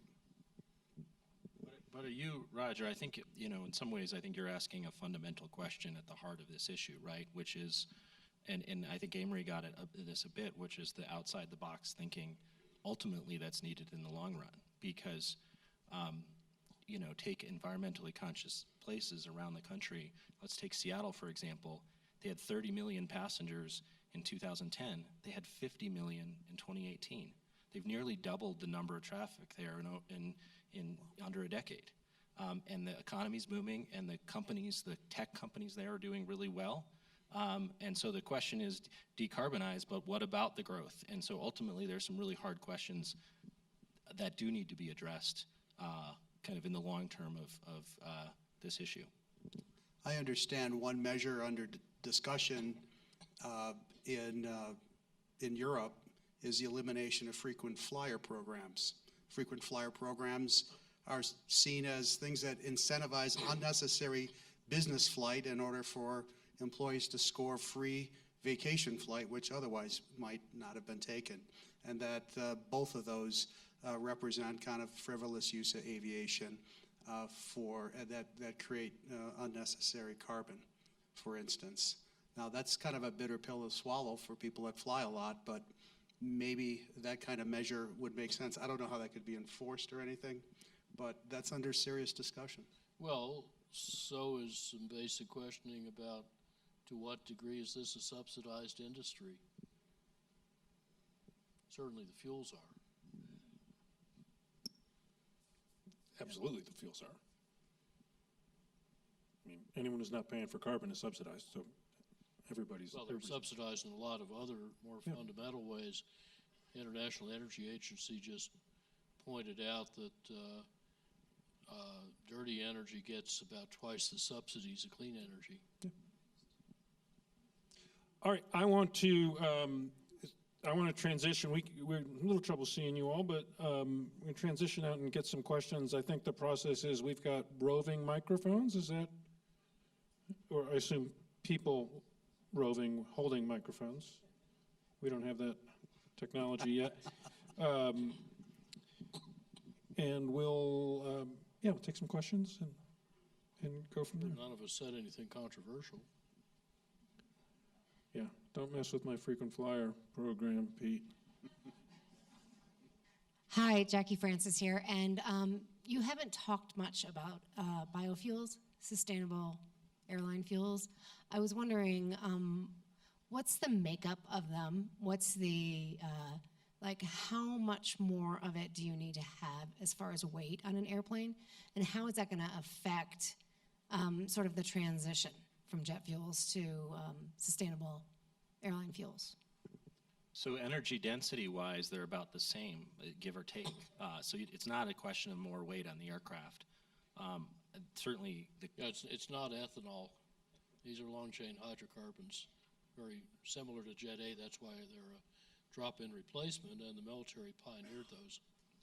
And then, but I think an important part of your question too is what are the sources, right? And there's a lot of different feedstocks that can be used, and part of the hard work that has been done and continues to happen is identifying, making sure that those feedstocks are sustainable. So, for example, using crops that grow in the off season when fields are fallow and things like that, and having sustainable feedstocks that can generate those biofuels. Or in the case of Los Angeles, they're actually using urban waste to generate their biofuels. So there's a lot of creative things going on to do that, to supply the fuel. But once you have the fuel itself, it basically meets the same jet fuel specification that currently aircraft are flying with. There's one tranche of a rather substantial amount of biofuel you can make from, let's say, slaughterhouse rendering wastes, used fryer fat from restaurants. There's all these little terms in the food system that add up to rather substantial amounts of feedstocks that are otherwise a waste disposal problem. There's been a lot of work on cellulosic-based and lignin-based fuels, which show promise but aren't quite there yet in economics. And then there are some adventurous ones that are often looking quite promising, some with blue-green algae, some with halophytes, which grow in salt or briny water, some with other algae, some with bacteria. It's a big spectrum, and there's a lot of research going on. Right now, as I mentioned, the cost is about 2 or 3 times that of Jet A, but it's going to come down with volume and experience. Do you guys have estimates on that, Kevin? I don't have any specific estimates on cost, but I mean, it goes back to the earlier conversation we're having about how there's some mismatched incentives. And I think you pointed out how it's still more economic, makes more economic sense to. But you talked about with 6 plants, that's about a, 20-fold or something increase in production volume over the next how many years? 5 Over the next 3 years, it'll go up to 250 million gallons per year. Well, that's bound to have a pretty dramatic effect on price. We're all looking forward to that. Oh, if it's bound to happen. We've been having this conversation for close to 20 years, and some of the companies I know you were referring to, Amory, have since gone away. So it's a tough business. I guess I would just follow up on our question this way, which is, what is it we're trying to accomplish with these alternative fuels? You know, what's the question? If the question is reduce carbon emissions, Without making other problems. without making other problems, Yeah, like you don't want to base it on palm oil. correct. So take your differential right now that an airline would have to pay to go to a sustainable biofuel, that amount of money, and then if maybe you probably do know the answer to this, Amory, if you calculate what are the carbon savings they're getting from that premium they're paying, as opposed to if they took that same amount of money and planted some trees or did some other carbon offsets, what's going to get you a bigger carbon bang for the buck? I don't know the answer to that question, but it's worth asking. What answer do you want? I don't care. I want to make sure we're asking all the questions when we say we want sustainable biofuels. Why? Just be clear about that.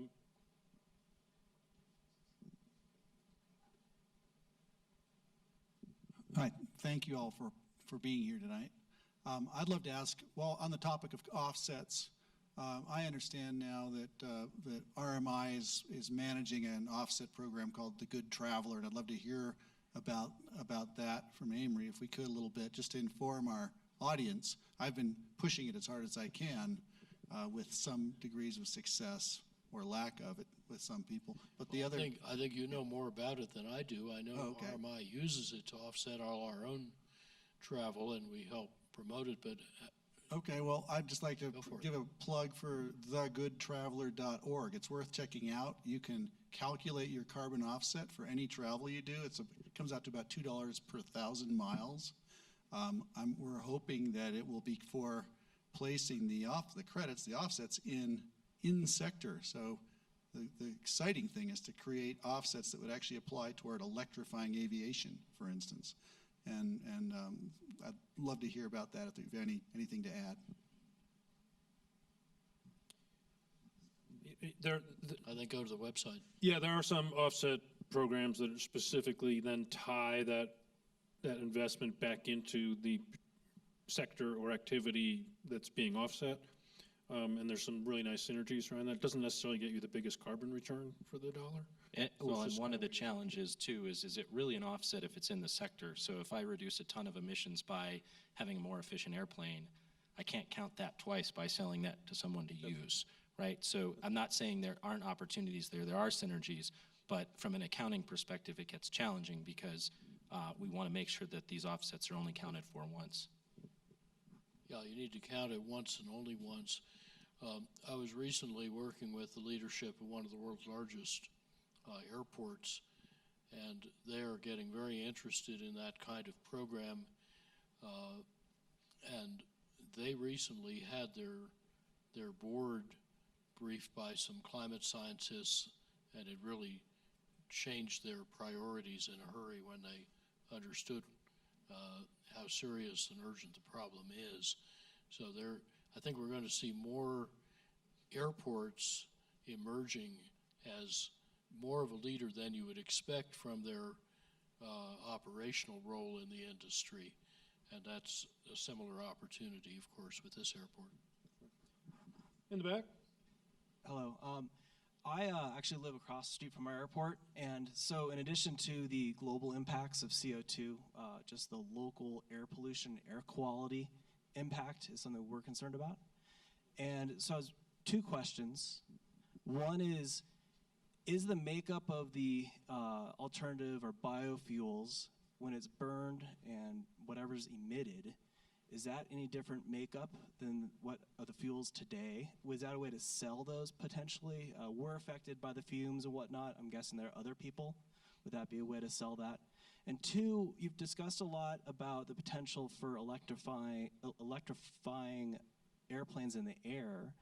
Are the things being done on the ground that could also be electrified that could help? Again, also with CO2 and local air pollution. I know the FBO here has electrified the majority of their ground fleet. In discussions previously, we were talking about instead of APUs, actually running electrical to the airplanes. Can you guys expand on some things we might want to consider when we're looking at a redesign of our airport here on the ground or takeoff or landing, taxiing, anything besides in the air flight? Well, I think you asked a couple of questions there, and maybe the first one to dispatch is the biofuel and what's the makeup of that, and is it any different? And to my knowledge, unless someone disagrees, the local emissions of NOx or particulates are comparable for the same reason that it's about the same weight. It's more of a tailored molecule in certain options that lets you keep it a bit cleaner and also have less volatile emission of nasty stuff like benzenes and other polycyclic carcinogens. So there can be some improvement. It's certainly not worse, but it depends on which one and how you burn it.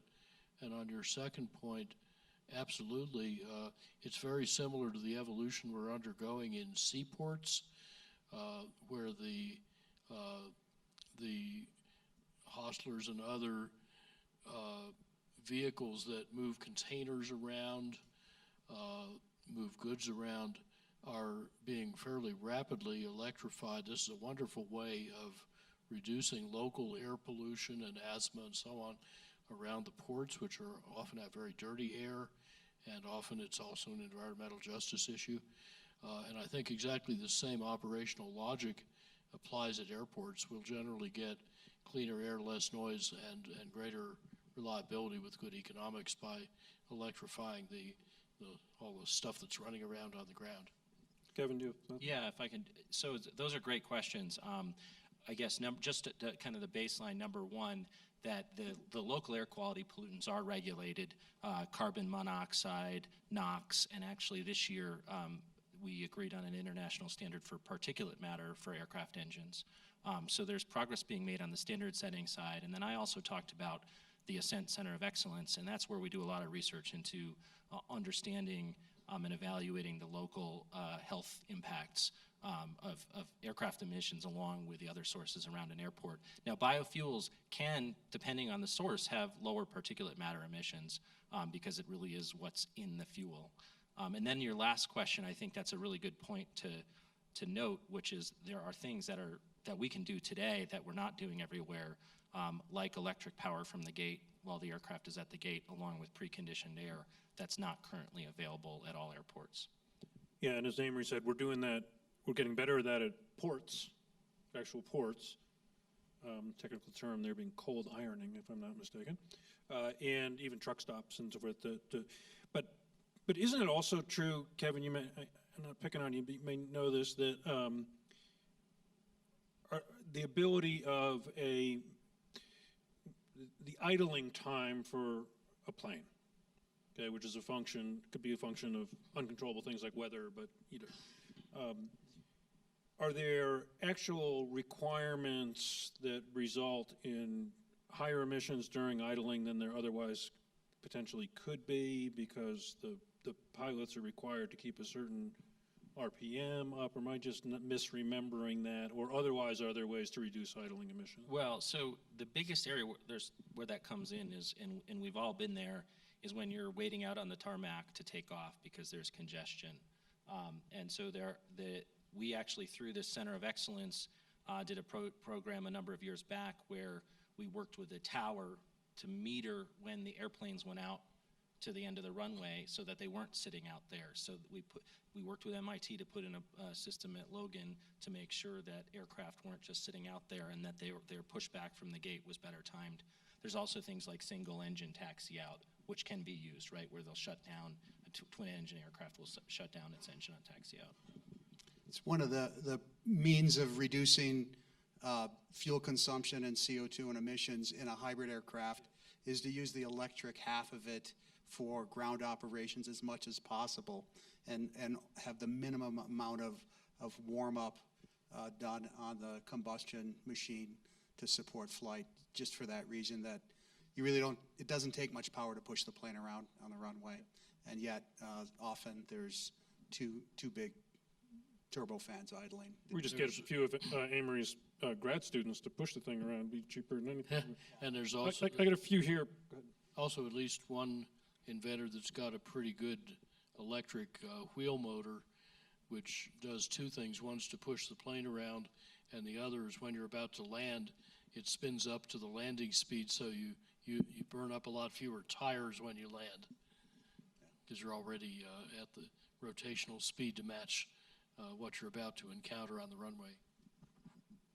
Hi, Howie Mallory, Technical Working Group. This question's sort of to you, Kevin. You put up a slide talking about San Francisco and its Sustainable Fuels Program. Someone did, the airport has a Sustainable Fuels initiative going on. My question is, if that's successful in its carbon footprint reduction, can that model be brought down to a more local level, for example, the Aspen Airport?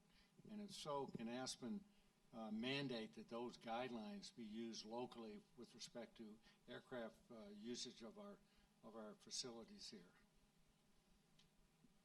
Wasn't that you, Amory? And it had to do with the buildings at SFO and everything else, right? It's also about, didn't you put that up? Yeah, I think someone else, I didn't have the SFO example, but let me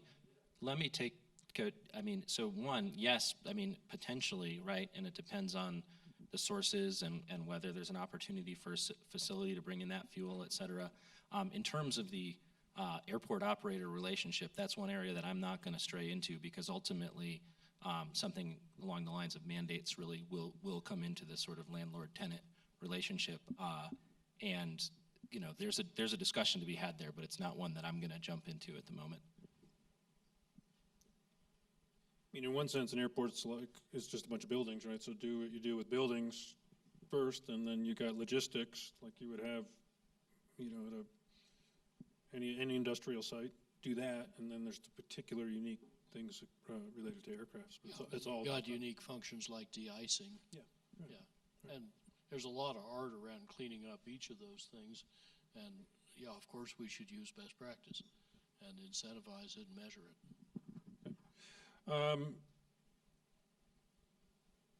Microphone. I'm Bill Tomsich with the Technical Working Group, and I'd like to drill down a little deeper on one of the slides that I think was in your presentation there about point-to-point travel and the model versus the hub and spoke, and how it further lowers environmental and economic costs. You know, it's very similar to a point that was made at a presentation I got to see earlier this year from the head of sustainability for United Airlines. One of his closing slides was, he talked about the top 5 things that travelers can do to reduce their carbon footprint, and number 1 among them was to fly nonstop. So that got me really thinking, you know, I think this is really relevant to our airport here about what's happened here over the past decade and what potentially could happen into the future. If you go back 10 years, we only had nonstop flights from 4 cities, Denver, LA, Chicago, and turboprop to Phoenix. Today, during the winter, we actually have nonstop flights from 10 cities. So this inspired me to actually do a little bit of research to see how many people are actually flying nonstop versus on connecting itineraries. 10 years ago, it was about 18% of our total passengers were actually flying on nonstop flights, so over 80% were therefore flying on connecting itineraries. During the first quarter of this year today, that number has increased. About 39% are now able to fly on nonstop flights versus connecting itineraries. So my question to this panel, and this is a hypothetical one, but it's one that we're kind of wrestling with, and I think there are some different opinions, even in this room, about, you know, what might be the hypothetical impact of more nonstop flights in the future. And I'm going to give you one specific hypothetical, which is the number 1 market right now for our winter guests that is not served by a nonstop flight. That's New York City. Everybody coming from any airport in New York must stop somewhere to connect to a connecting flight. So I'd love to hear the opinion of this panel if hypothetically we were able to allow an aircraft that could fly nonstop between Aspen and New York City. What kind of impacts do you think that would be in terms of carbon emissions for our future? You sure you want more New Yorkers? Go ahead. And there's a subtext here, I assume, about what kind of airplane and whether it's bigger and whether people would like everything that comes with that. But hypothetically, if you could have your choice of airplane and people who are worried about bigger ones wouldn't need to have a bigger one, maybe it'd be like what we have now that goes to Chicago and Dallas and San Francisco. That's all in a range that we see a pretty good technology path to getting to electrically, and I think it's quite possible over the next 15 years, say, that we will have batteries good enough to do electric range to New York for that with lithium air, lithium sulfur. Not a sure thing, but a pretty good shot at it. So I think it's a good question, and ultimately it's also something that can be asked and answered, right? It's an analytical problem. We can do the math on this. And I guess my personal view is I'm somewhat agnostic. If it's more efficient to have point to point, then certainly that's something we'd want to do. There's an economic aspect to this that's really significant, and that's the point I want to underscore. And in particular, while it may not be as much of an issue in Aspen, certainly around the country, the cost of flying has continued to stay level or lower. And if you're in the middle of Pennsylvania and you want to fly, out to Denver, you're going to probably have to connect unless you want to pay a lot of money, because ultimately, you're going to have full flights. Right, and so it's really an economic consideration. And so if we talk about this there's potential with the technology, but I guess like I said, ultimately there's business considerations that come into what system works the best. And I think Amory pointed out some of the flaws with the current scenario, and then ultimately a question of whether we can break into that. And ultimately, will electric aircraft potentially allow us to do that? And they may. And so that's kind of interesting.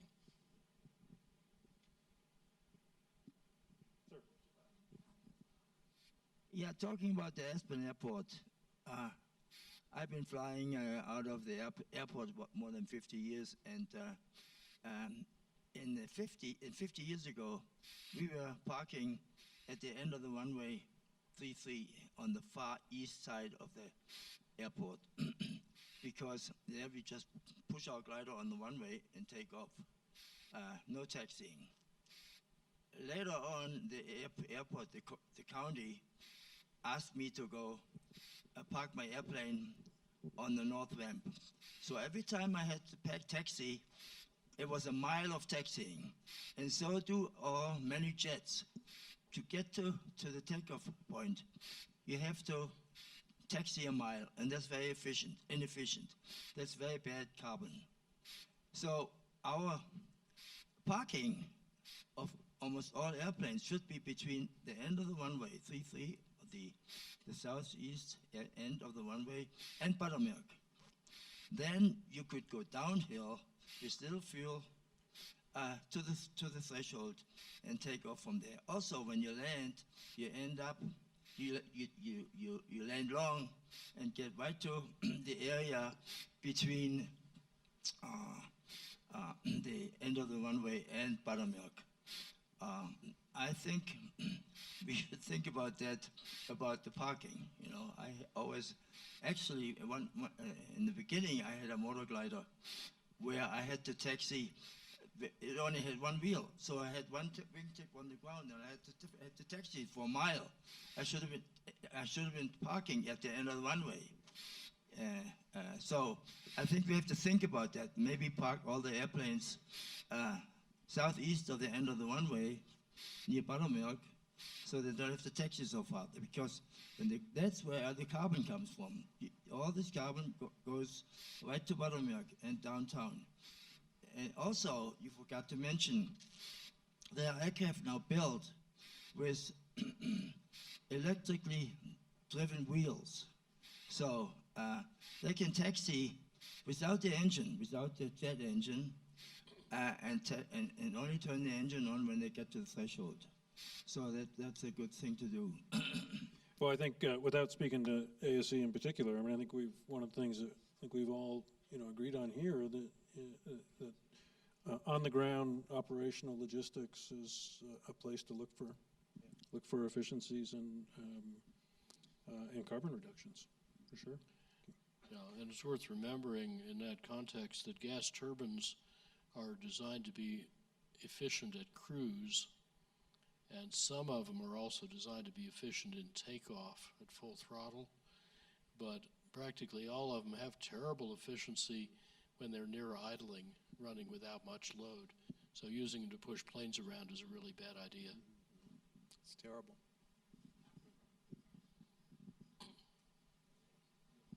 Hi, my name is Dave Mulaney. I work at Rocky Mountain Institute with Amory. I'm going to give a bit of a preamble to this question. But so far, the solutions that we've heard of were, in a nutshell, biofuels, electricity, and radical efficiency. Radical efficiency, given how long it takes for an airplane to get up into the sky from a development process and how long an airplane lasts once it's up in the sky, probably won't address climate challenges in a meaningful time frame. Electrification, currently the fleet is short-haul packages, carriers, and island hoppers, and biofuels are coming online pretty quickly, but as that capacity expands, you hit harder and harder feedstocks and it gets more and more expensive, right? So these solutions may not be viable in a time frame that climate demands. The one that is, although imperfect, is offsets, and no one mentioned them. And my question is, why? Or I guess the gentleman speaking about Corsia did, but and Amory mentioned they might be dodgy. Greg's question, that was an offset. Yeah, but it occupied a very small portion of the conversation, and should it be larger? So, I mean, I think it's a very good point. The reason I showed that chart where I had in red the different things listed, demand growth, technology, operations, alternative fuels, policy, was because those are the levers. And the point I was trying to make, and we talked about earlier, the basket of measures, we are pursuing all of those. And I did do Corsia last, but I would have to say I probably spent over the last 10 years 75% of my personal time working on initiative. So I agree with you, but ultimately, if we're going to address the challenge, offsets aren't good enough, right? Because other sectors have to reduce. Right. And so ultimately, there's going to be a dwindling supply of reductions around the world that aviation can buy, and aviation is going to have to make the reductions itself. So totally agree with you that offsets are an important part of the action now, but they're not the only part. So I would turn the logic around, Dave, and say, short term, you push hard on offsets and sustainable aviation fuel, but you also strive by golden carrot or other methods to enormously speed up the pace and intensity reduction of the technological improvements so that it isn't going to take decades to get several-fold improvements in the fleet. And that makes that option a lot more interesting for the time frames that the climate demands.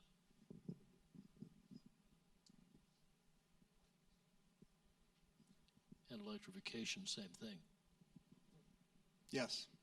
And, I think to talk about offsets, though, it's not strictly an aviation thing. In fact, it's just a thing for CO2.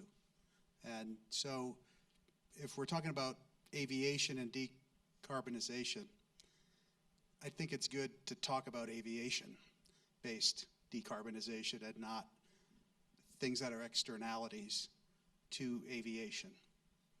And I think that's probably a reason why we don't have a deep section here today on offsets. They're super important, and we need them for everything.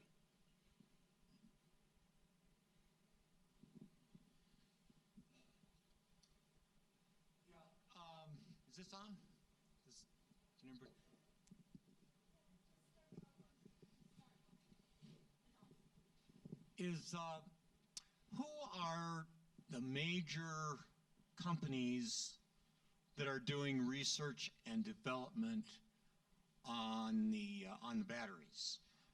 I know that Tesla gets most of the publicity on that. Yeah. But I know also I believe I read somewhere about the Nobel Peace Prize going to some individuals that had done a lot of work with batteries. Yeah, There was a physics prize just now for lithium-ion batteries. Yeah, Whittingham and Goodnow and the fellow from Japan that I can't remember his last name.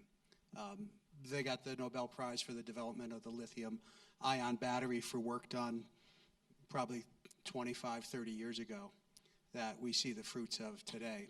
But, the big battery makers in the world, Panasonic, which is Tesla's primary partner, LG, Samsung, CATL, Li Shen, these last two are Chinese companies. These are the big guys that have industrialized automotive-based batteries. There are another 5 others, roughly, the next 5 maybe line up after that. In the space of aviation, all of them have an active hand, but albeit a reduced level relative to the size of their automotive and cell phone operations. Amory showed some of the companies today that have the leading aviation class batteries. So Scion Power, Solid Energy, Solid Power, Oxys. Several of them have the batteries in the upper area of the chart that I showed where we can get these batteries today. We can test them in the labs, and we're starting to make judgments on whether they're reasonable starting points for a commercial product to electrify aviation. There's just a huge amount of venture capital in the space, and there's a whole lot of defensive corporate capital in the space from the guys who are in the automotive section that don't, they just tool up $1 billion or $2 billion worth of production equipment. They don't want to see that get disrupted anytime soon. So this is a story that's developed over at least my short career, and it's just so great to see it blossoming now.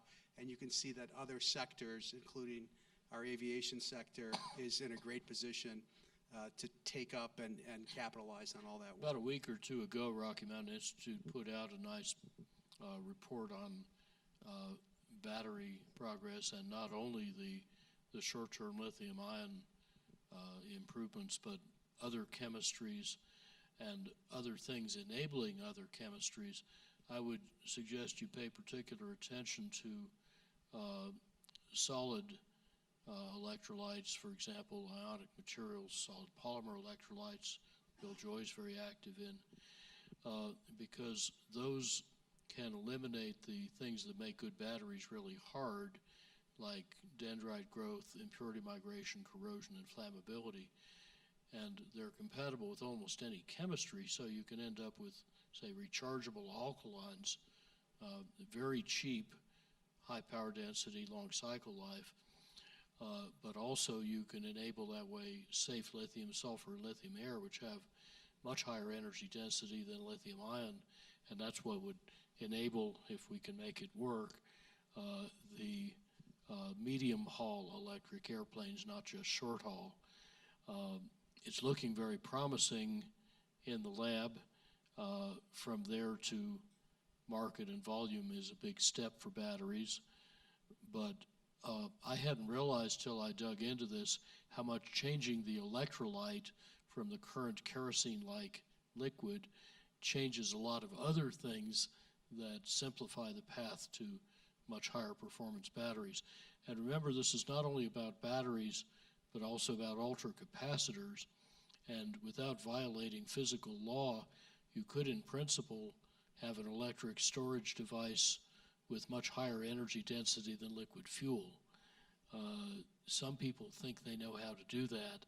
If so, that's the end of fueled airplanes, because everybody would do it.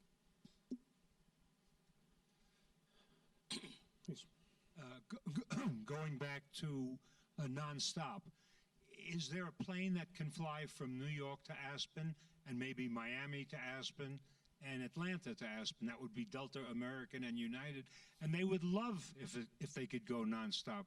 It eliminates all the crap in Denver and Chicago. Is there such a plane, or that with a practical number of people? Oh yeah, using fuel. Any good business. Were you asking what this? Why don't the? Why An is an electric, American? an electric airplane? No, or no, just any aircraft. Conventional plane. Why is it United flying nonstop to Aspen? Is it the plane or is it the airport? Yeah, there's a lot of airports. What's the range limits of the ones we're doing now? Is it Atlanta? But not East Coast. Okay. So I'm not familiar with the specifics, but on the other hand, if you had an ultralight version of it, it could easily make the East Coast. Of course, there's a lot of performance questions that go into any decision, right? Particularly in the mountains. So that's why sometimes you see in the mountain regions, whether it's Vail and other places, larger aircraft in the winter, because they can operate in those conditions. They can't in the summer. So there's safety, operational performance, et cetera. I can't answer the specific questions with respect to So if I were a passengers. second tier player at Bombardier or at Ampaire, I would get kind of interested in a super efficient version of the size of airplane we have now, and that could be really interesting for this market. We have our last question back there. My name is Valerie Braun, and I'm on the Vision Committee. First of all, I want to say thank you very much. It's been very inspiring hearing from all of you, so thank you so much. I think there's a lot of incentive, the golden carrot that you talk about, to the commercial side. I think any airline, any of the major airlines would like to be the first one to be electrified or, whatever. And I think there probably are plenty GA aircraft manufacturers that would like to be that too. But what about the people that own GA right now? How long would it take for them to cycle out the carbon-based aircraft and get to the point where everything that would come into Aspen would be, as little carbon or no carbon? Is it 10 years? Is it 15 years? Is it 20? Aren't they mostly leased airplanes? Or, they're fungible, whether you lease them or whether you own them.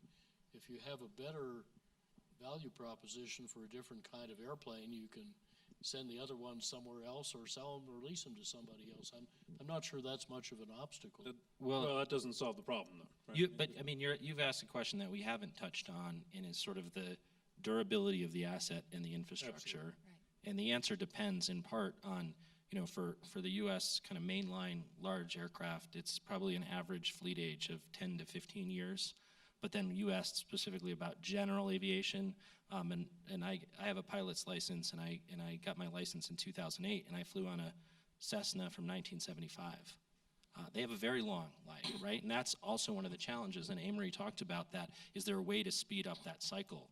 Because even for large commercial aircraft, these assets have a long durability, and that's one of the reasons that really had us focus, particularly back in 2006, on sustainable fuels, knowing that these assets would be around for a while, and how can we take the current assets and make them cleaner than they are. Well, part of the use case that that Boeing made for the Dreamliner being made half of carbon is that when you go over a pressure cycle on each flight, you don't have the hoop stress in the hull fatiguing the material, because carbon fiber almost doesn't fatigue.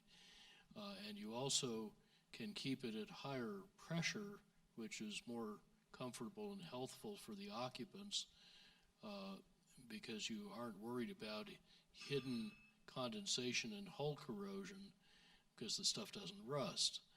So there are some important long-run durability arguments for the ultralight materials that will save the most fuel. And those arguments are, as we gain large-scale commercial experience, are starting to get more attention in the industry. And they apply to airplanes of every size and capability. But I fly around a lot on like 5.7s, 6.7s, and those can be decades old. Basically, you feed them paint, seats, avionics, and engines from time to time.